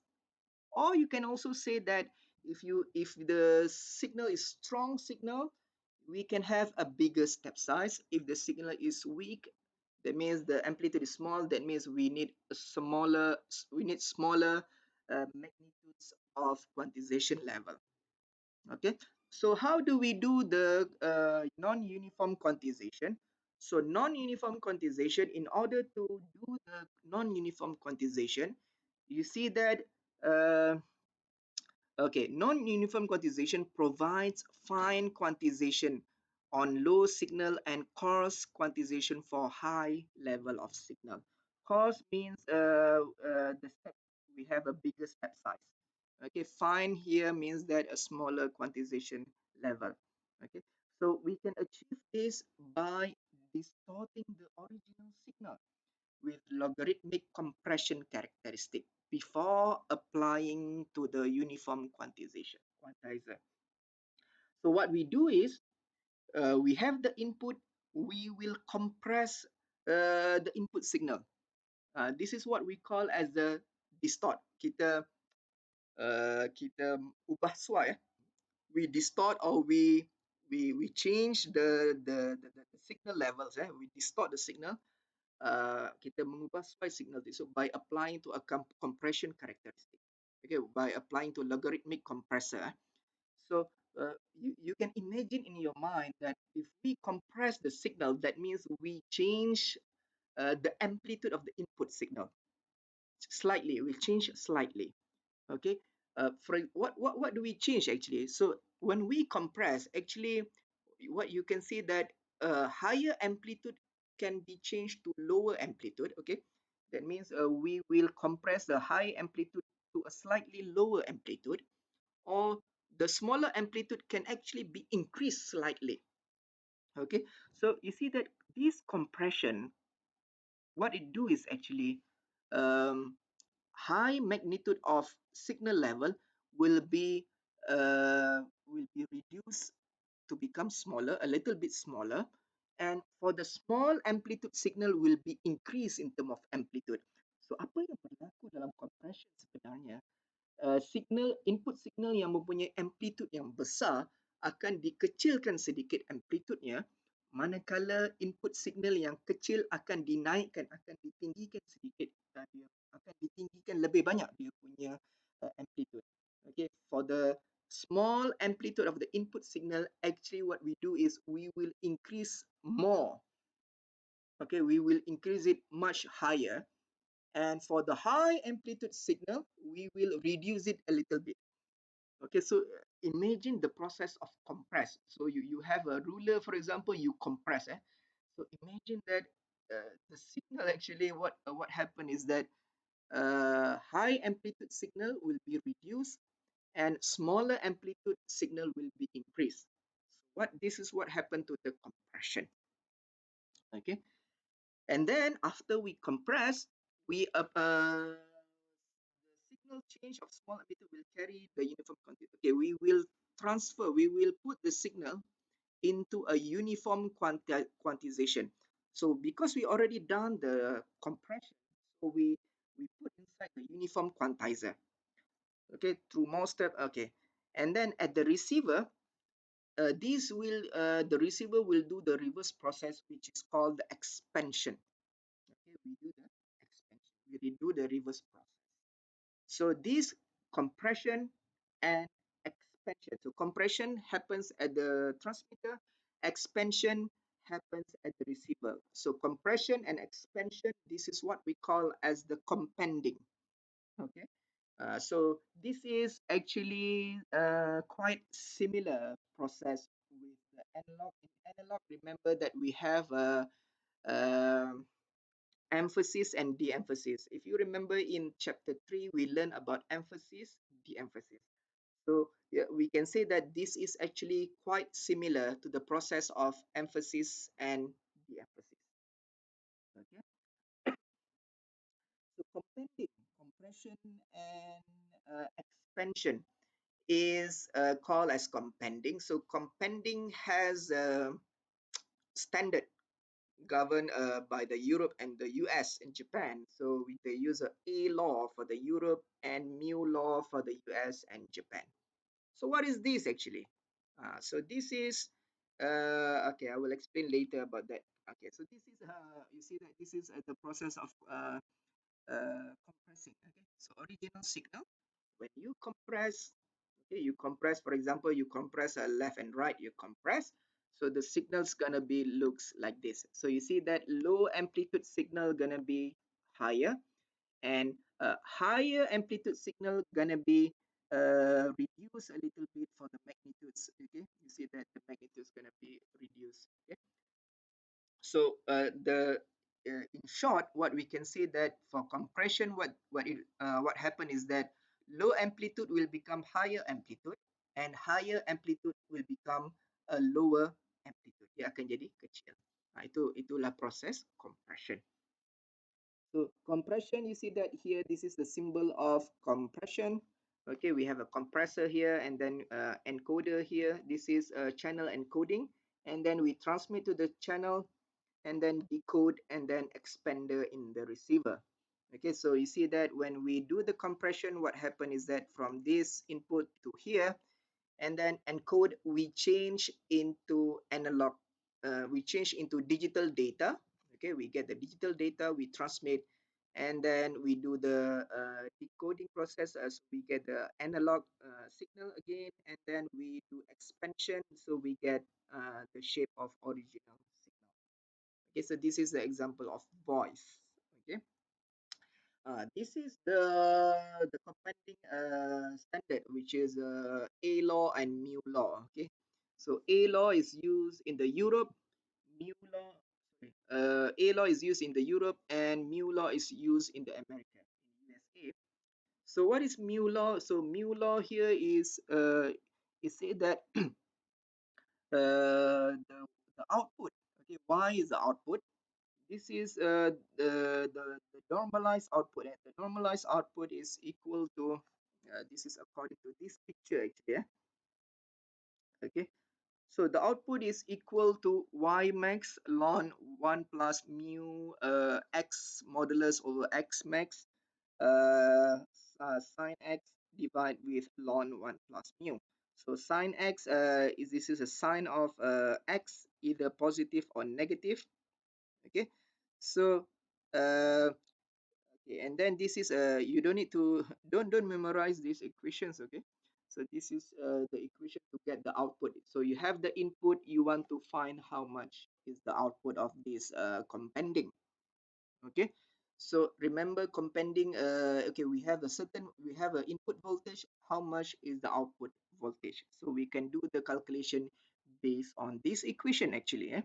Okay, kita ada input voltage, berapakah outputnya selepas compending ini. So ini dia punya equation if you use a law and mu law.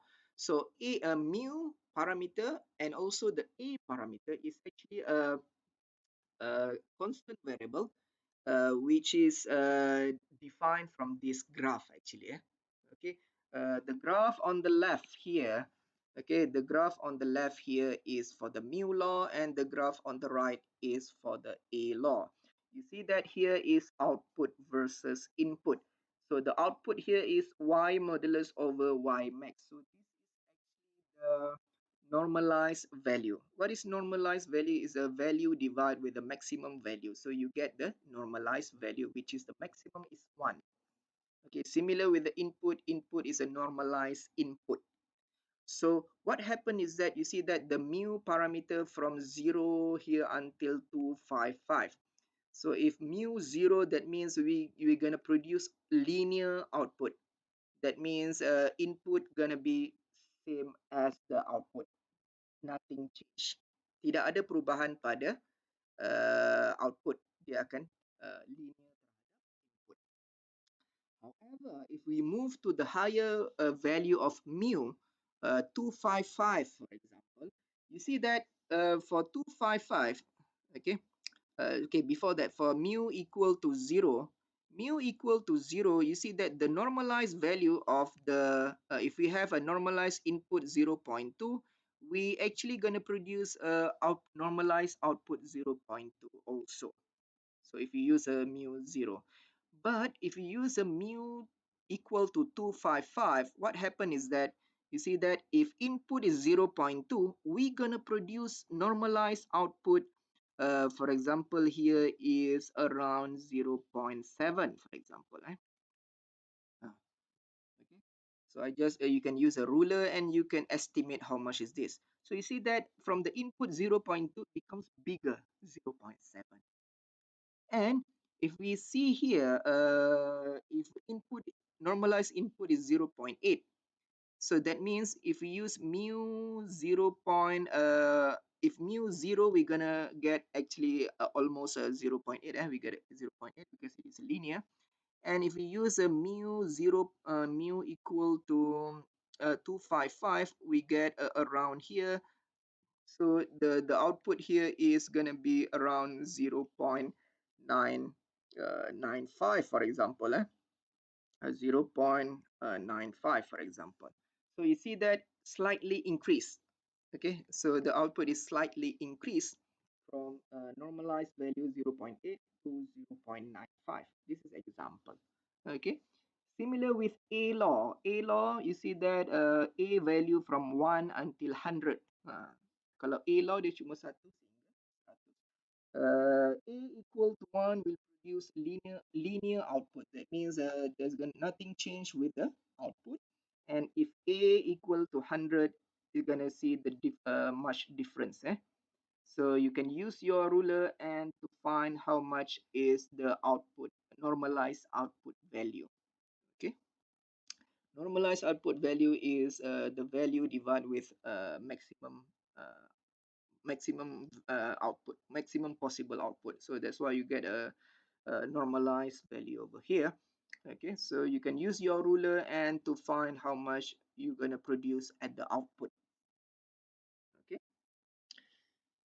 so and then okay, you can use here 0.8, for example. 0.8 will produce a 0.9 something, 0.9 0.95, for example, or 0.9 something. Okay, encoding, this is the encoding. Actually, I have shown you a little bit about the encoding process previously, that after the quantization, we will assign coding. Selepas proses quantization, we're gonna assign coding. Okay, so you see that sampling, and then we do an quantization, and then we do encoding. Okay, remember in sampling, we are still analog. The signal is still analog. After quantization, the signal is also still analog. Okay, after encoding, then it becomes digital. Okay, so encoding is the process of assigning specific code word. Okay, which depends on the number of quantization level. For example, code word 2 bits, we're gonna have 4 levels. That means we're gonna assign 4 different code word to each of the level. Okay, remember, encoding is the process of assigning specific code word to the quantization level. Okay, to the quantization level. So the output of encoder, okay, outputnya adalah what we call as a pulse code modulation code word. So for a baseband transmission, the code word bits will then be transformed into pulse waveform. So if we want to transmit using a baseband transmission, so baseband transmission, what does it mean? Baseband is a low frequency transmission. Okay, that means we are not converting it into RF frequency. We are using the same input frequencies. So it is we call it as a baseband or low frequency. Okay, so baseband transmission, normally we transmit in the wired medium. Normally, okay, normally we transmit in the wired medium. So when we transmit as a baseband transmission, what we do is that we convert the code word into a digital pulses. What does that mean? That means we need to convert the code word into voltage. Okay, voltage difference. Okay, so what does it mean? It means that logic one. Okay, logic one. How much is the voltage?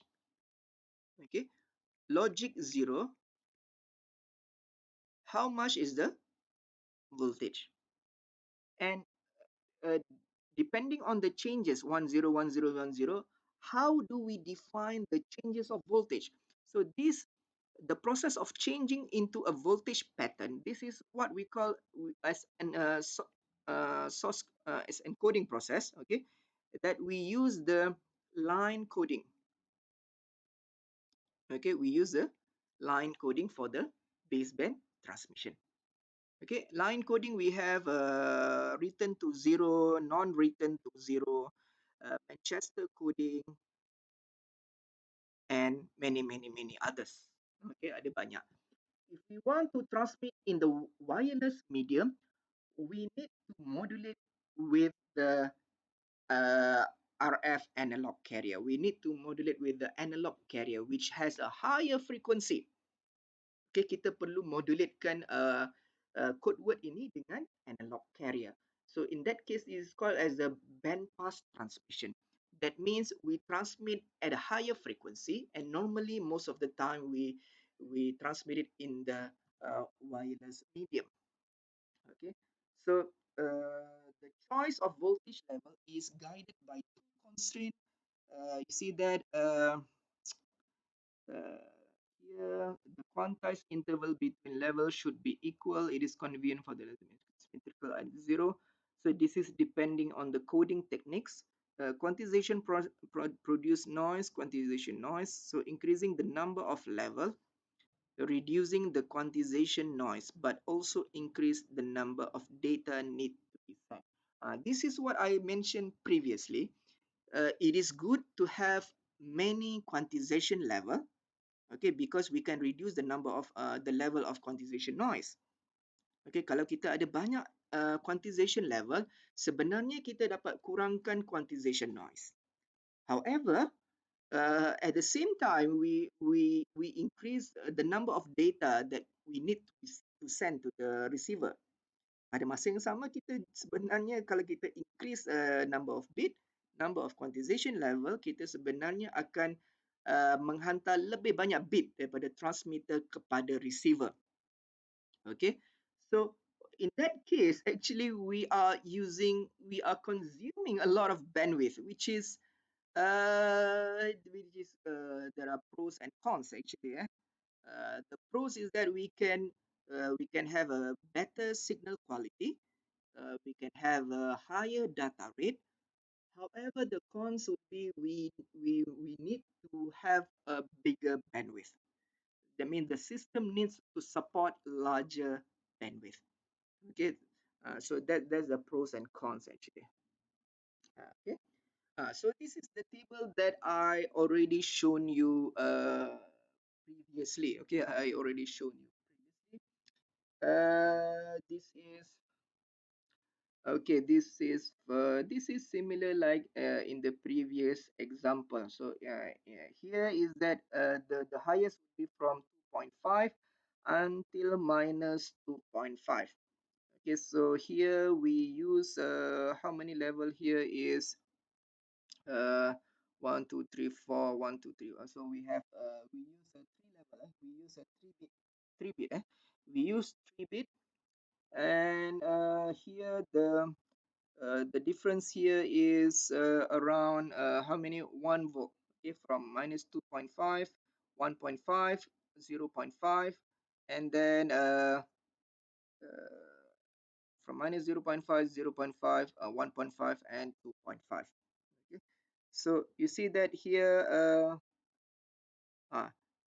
here the zero here is actually referring to this one. Okay, So this is a different. This is actually a little bit different. The way they assign the code word. Okay. So I just what you can see from here is that you're gonna see the maximum voltage from 2.5 until 2.5 minus 2.5, and the step size is oh sorry, sorry, you are given here the step size is actually from minus 3 until 3 volt. Okay, minus 3 until decimal value is uh, minus 3 until 3 volt. Quantization range from, okay, so this is from minus 3 until 3, where you have n number of bit, from minus 3, minus 2, minus 1, and then 0, and then 1, 2, and 3. So okay, in this case, okay, in this example, this example actually they also uh, include the zero voltage in this example. So this is a little bit difference from your previous slides. So don't be confused, because there are many ways to assign the code word. You see that here the way they assign the code word from 0, 1, 2, 3, and then 4, 5, 6, 7 above. So in order to make you not confused, I suggest you just look at this table, how they do the assigning of the quantization range. Okay, so here you see that from minus 2.5 until minus 3.5. So actually from minus 3.5 actually, minus 3.5 until 2 point. So actually minus 3.5 and oh, so actually here is minus 3.5 until, so this is like the previous one. Okay, so this is like the previous one. So you see that we assign a minus 3.5, minus 2.5, minus 1.5, minus 0.5, plus 0.5, plus 1.5, plus 2.5, plus 3.5. I also get a little bit confused about this. So this is similar with the previous one. Similar with the previous one. Dia sama seperti yang lepas. Cuma, however, the difference is the way they assign the code. Previously, we assign a 000, okay, 001, 010, 011, 100, 110, 111. Okay, so sorry, 100, 10. Sorry, this is a little bit error. So this is the same as previous, sama macam yang lepas, so tak perlu. So 100, 101, 110, 111. So we have eight levels, and the dynamic range would be 7. So don't be confused here that about the signage here. The way they assign the coding is slightly different. If you see that from 000, it goes downward to 011, and then it do like this. And so this is a little bit different method to assign the codes actually. So what you can do is actually, in your case, you can assign code word, the lowest code word to the lowest level, to the lowest voltage level, and the highest code word to the highest voltage. You boleh buat seperti itu. Okay, and this is again the same example. This is just to show you about the PCM code word. Okay, so we have a first sample, second sample, third sample, fourth, fifth sample, sixth, and seventh sample. Okay, we take the sample, we do the quantization, and we assign the code. The code we assign from, you see that here is 000, 001, 010, 011, 100, 101, 110, 111. Okay, so it depends on the sample where we do the quantization. So you see that for all of this sample, we gonna produce a, range. We're gonna produce code word. Okay, so the code word is this is the output. Okay, after encoding process. Okay, the output of the encoding process is we're gonna produce PCM code word. Okay, so the output of encoding is 101, 111, 110, 100, 011, 001, and 000. So you see that these are the code word. Okay, okay, this is the PCM code word. Okay, remember that this is not the thing that we transmit. Belum sampai lagi. It's not yet. Okay, so this is the code word. This is the, we can say that this is the digital data that we want to transmit. So when we want to transmit, we need to convert this code word into a meaningful, into a suitable signal to be transmitted. Either you want to use a line coding for the baseband transmission, or you want to use a digital modulation for the bandpass transmission. Okay, either you want to use line coding for the if you want to transmit along the wired channel, or you can modulate with the analog carrier if you want to transmit wirelessly. Okay, so this is the the code PCM code word, pulse code modulation code word. Okay, so you see that here, uh, actually here I can say that you see that here is actually one symbol representing for one sample, another symbol, another symbol, another symbol, another symbol, another symbol, and so on. Okay, so in this case we actually have seven symbols actually representing for seven samples. Okay, ini saya panggil sebagai symbol because the transmitter can transmit simultaneously one symbol, one symbol, one symbol. Okay, not only that, actually the transmitter has the capability to transmit many signals at once, depending on the transmitter capability. Bergantung kepada keupayaan transmitter. Transmitter sebenarnya berupaya untuk menghantar beberapa banyak simbol sekaligus in one go. Okay, depending on the transmitter capability. So actually, the transmitter, for example, if you want to transmit 3 symbol per second, for example, so actually we have symbol rate. How many symbols that we transmit per second? That one is symbol rate. Previously, you have seen about data rate. Um, Data rate is about how many bits that you transmit per second. Okay, data rate kita dah pernah dengar. Data rate sebenarnya merujuk kepada berapa jumlah bit yang kita hantar dalam masa satu saat. Tetapi for the symbol rate, it is actually referring to the how many symbols that we transmit in a second. Okay.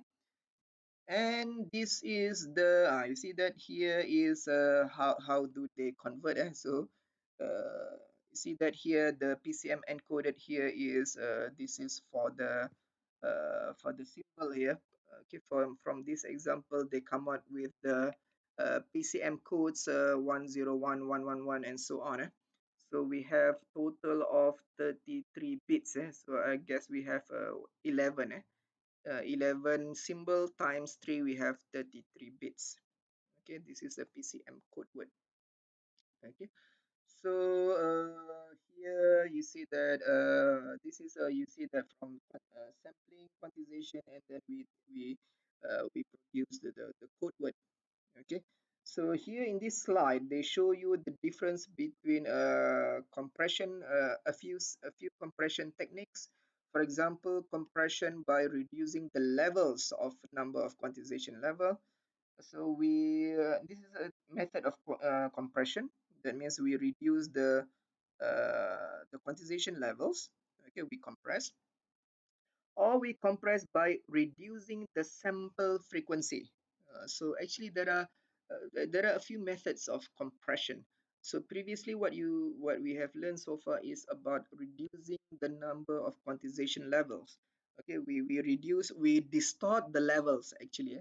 So compression, actually we distort the level. So this is what we have learned previously. And compression also can be um, done by distorting the frequency rate. Okay, either we want to distort the frequency rate or distort the amplitude. uh, I don't want to elaborate more. You just need to know that you just need to understand that compressions means that we distort the signal. Distort here means that in a simple case that we change the magnitude of the amplitude. Okay, a higher amplitude to become smaller, smaller amplitude to becomes higher. Okay, and example 6.6. Okay, example 6.6 for a PCM, the bit PCM code, the folded binary code, determine the quantized voltage. Okay, determine the quantized voltage for the PCM, the bit PCM code, the folded binary code, determine the quantized voltage. Quantization error, PCM code for the analog sample of plus 1.07. So this is from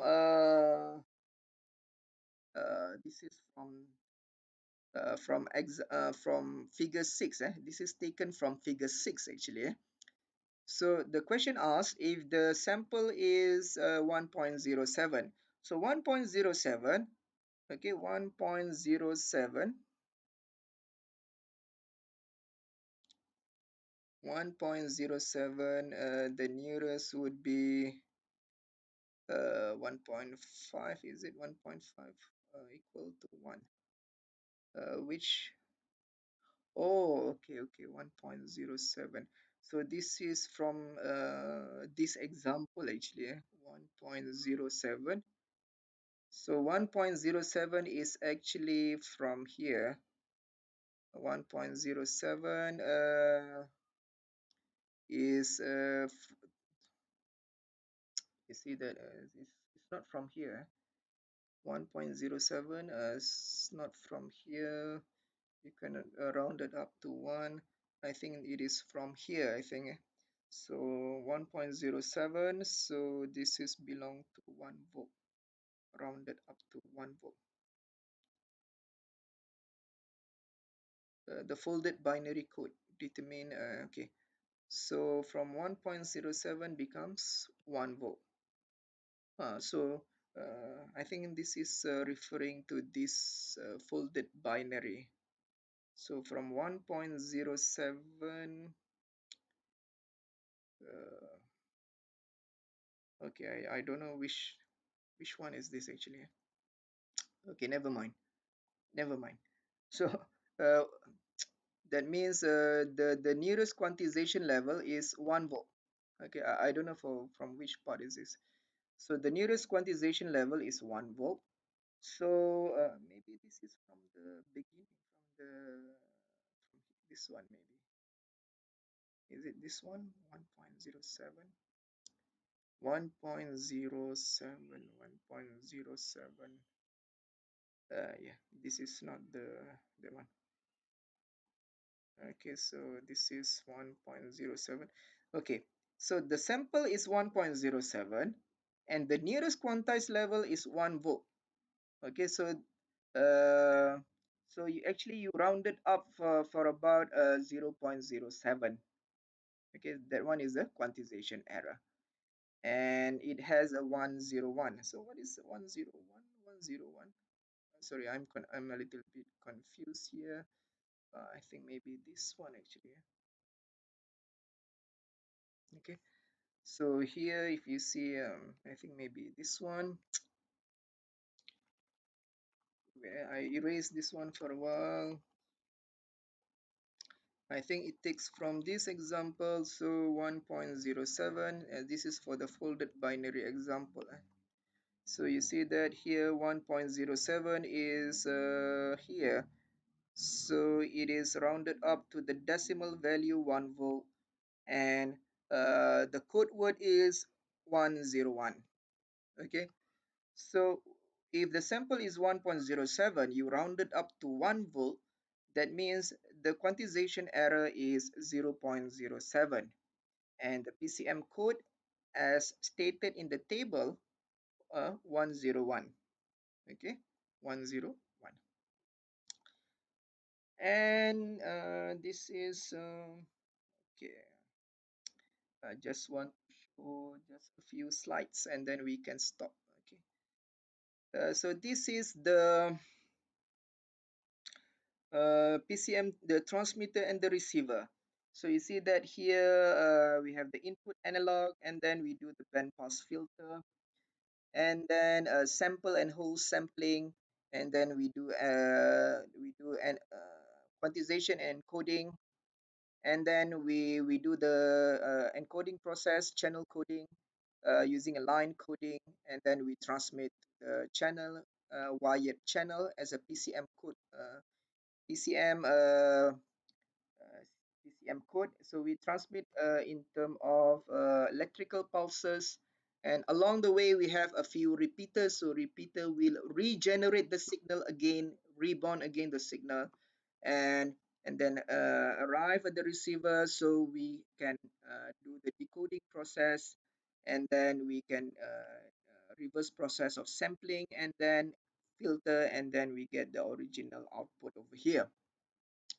And this is the block diagram if we use the compression and expansion compending process.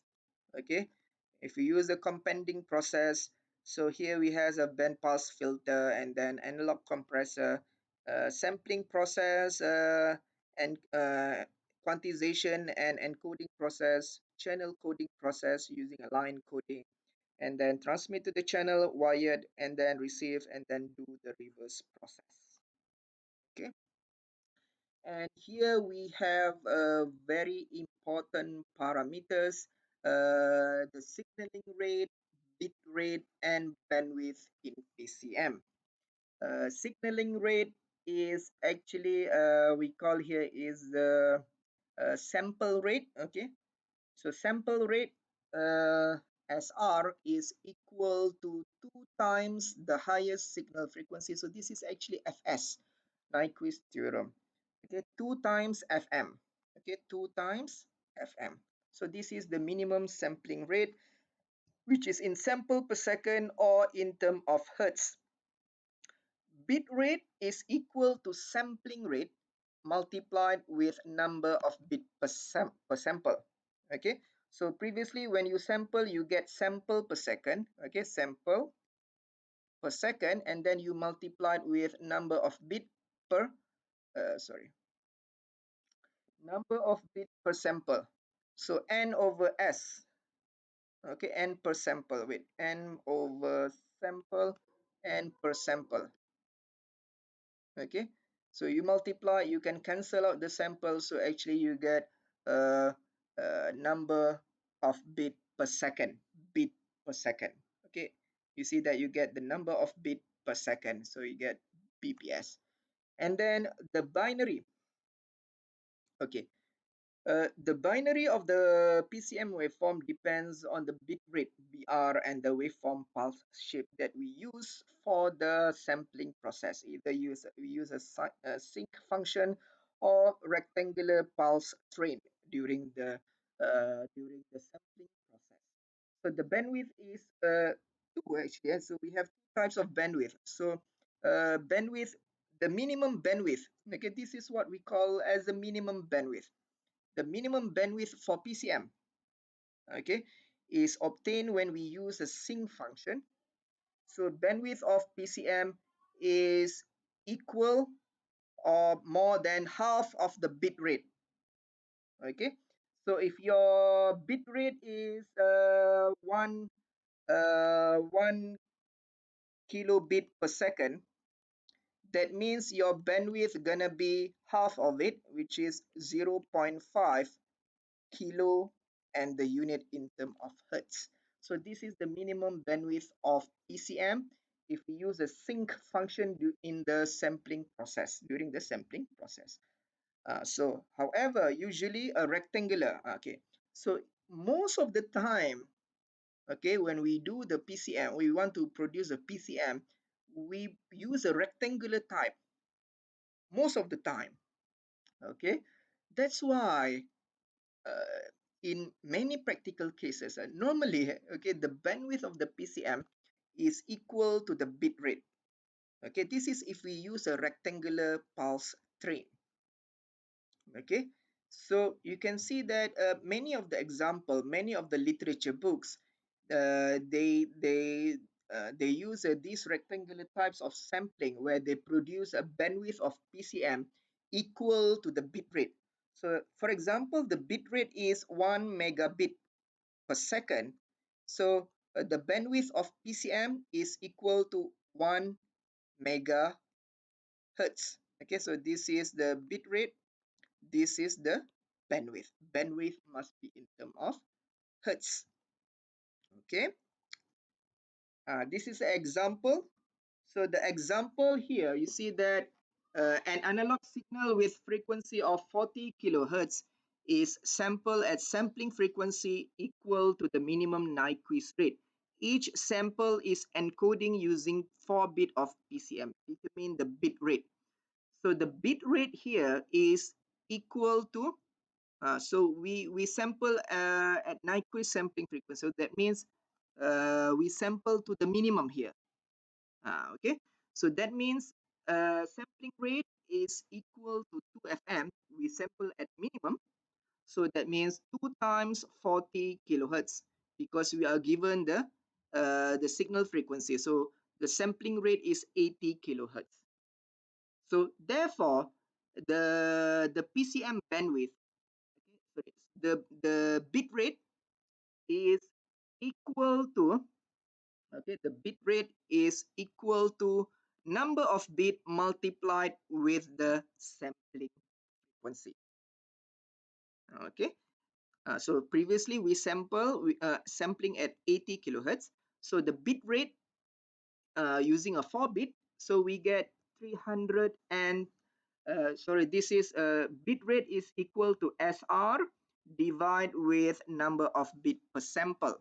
Okay, so we get bit rate in term of bit per second. That means 320 kilobit per second. Okay, so and you see that here the bit rate of a pulse code modulation PCM transmitter is fixed at 63 kilobit per second. Calculate the bandwidth. So the bandwidth is equal to the bit rate. Bandwidth of PCM is equal to the bit rate. So in this case, they are not mentioning whether this is using a sync function or rectangular pulses. So for for for you, if the question is not specific, okay, if the question is not specific, you can use bandwidth of PCM equal to the bit rate, okay, which is equal to 63 kilohertz. Okay. Unless the question specifically mention minimum PCM bandwidth. Okay, sometimes the question asks, what is the minimum PCM bandwidth? The minimum PCM bandwidth you can use is half of the bit rate. The bandwidth is equal to half of the bit rate. But if the question is not mentioning, you can does not mention about this, you can say that the bandwidth is equal to the bit rate, which is 63 kilohertz. Okay, so I stop here at example 6.8. I will continue again in the next video. Okay, so I stop here for now.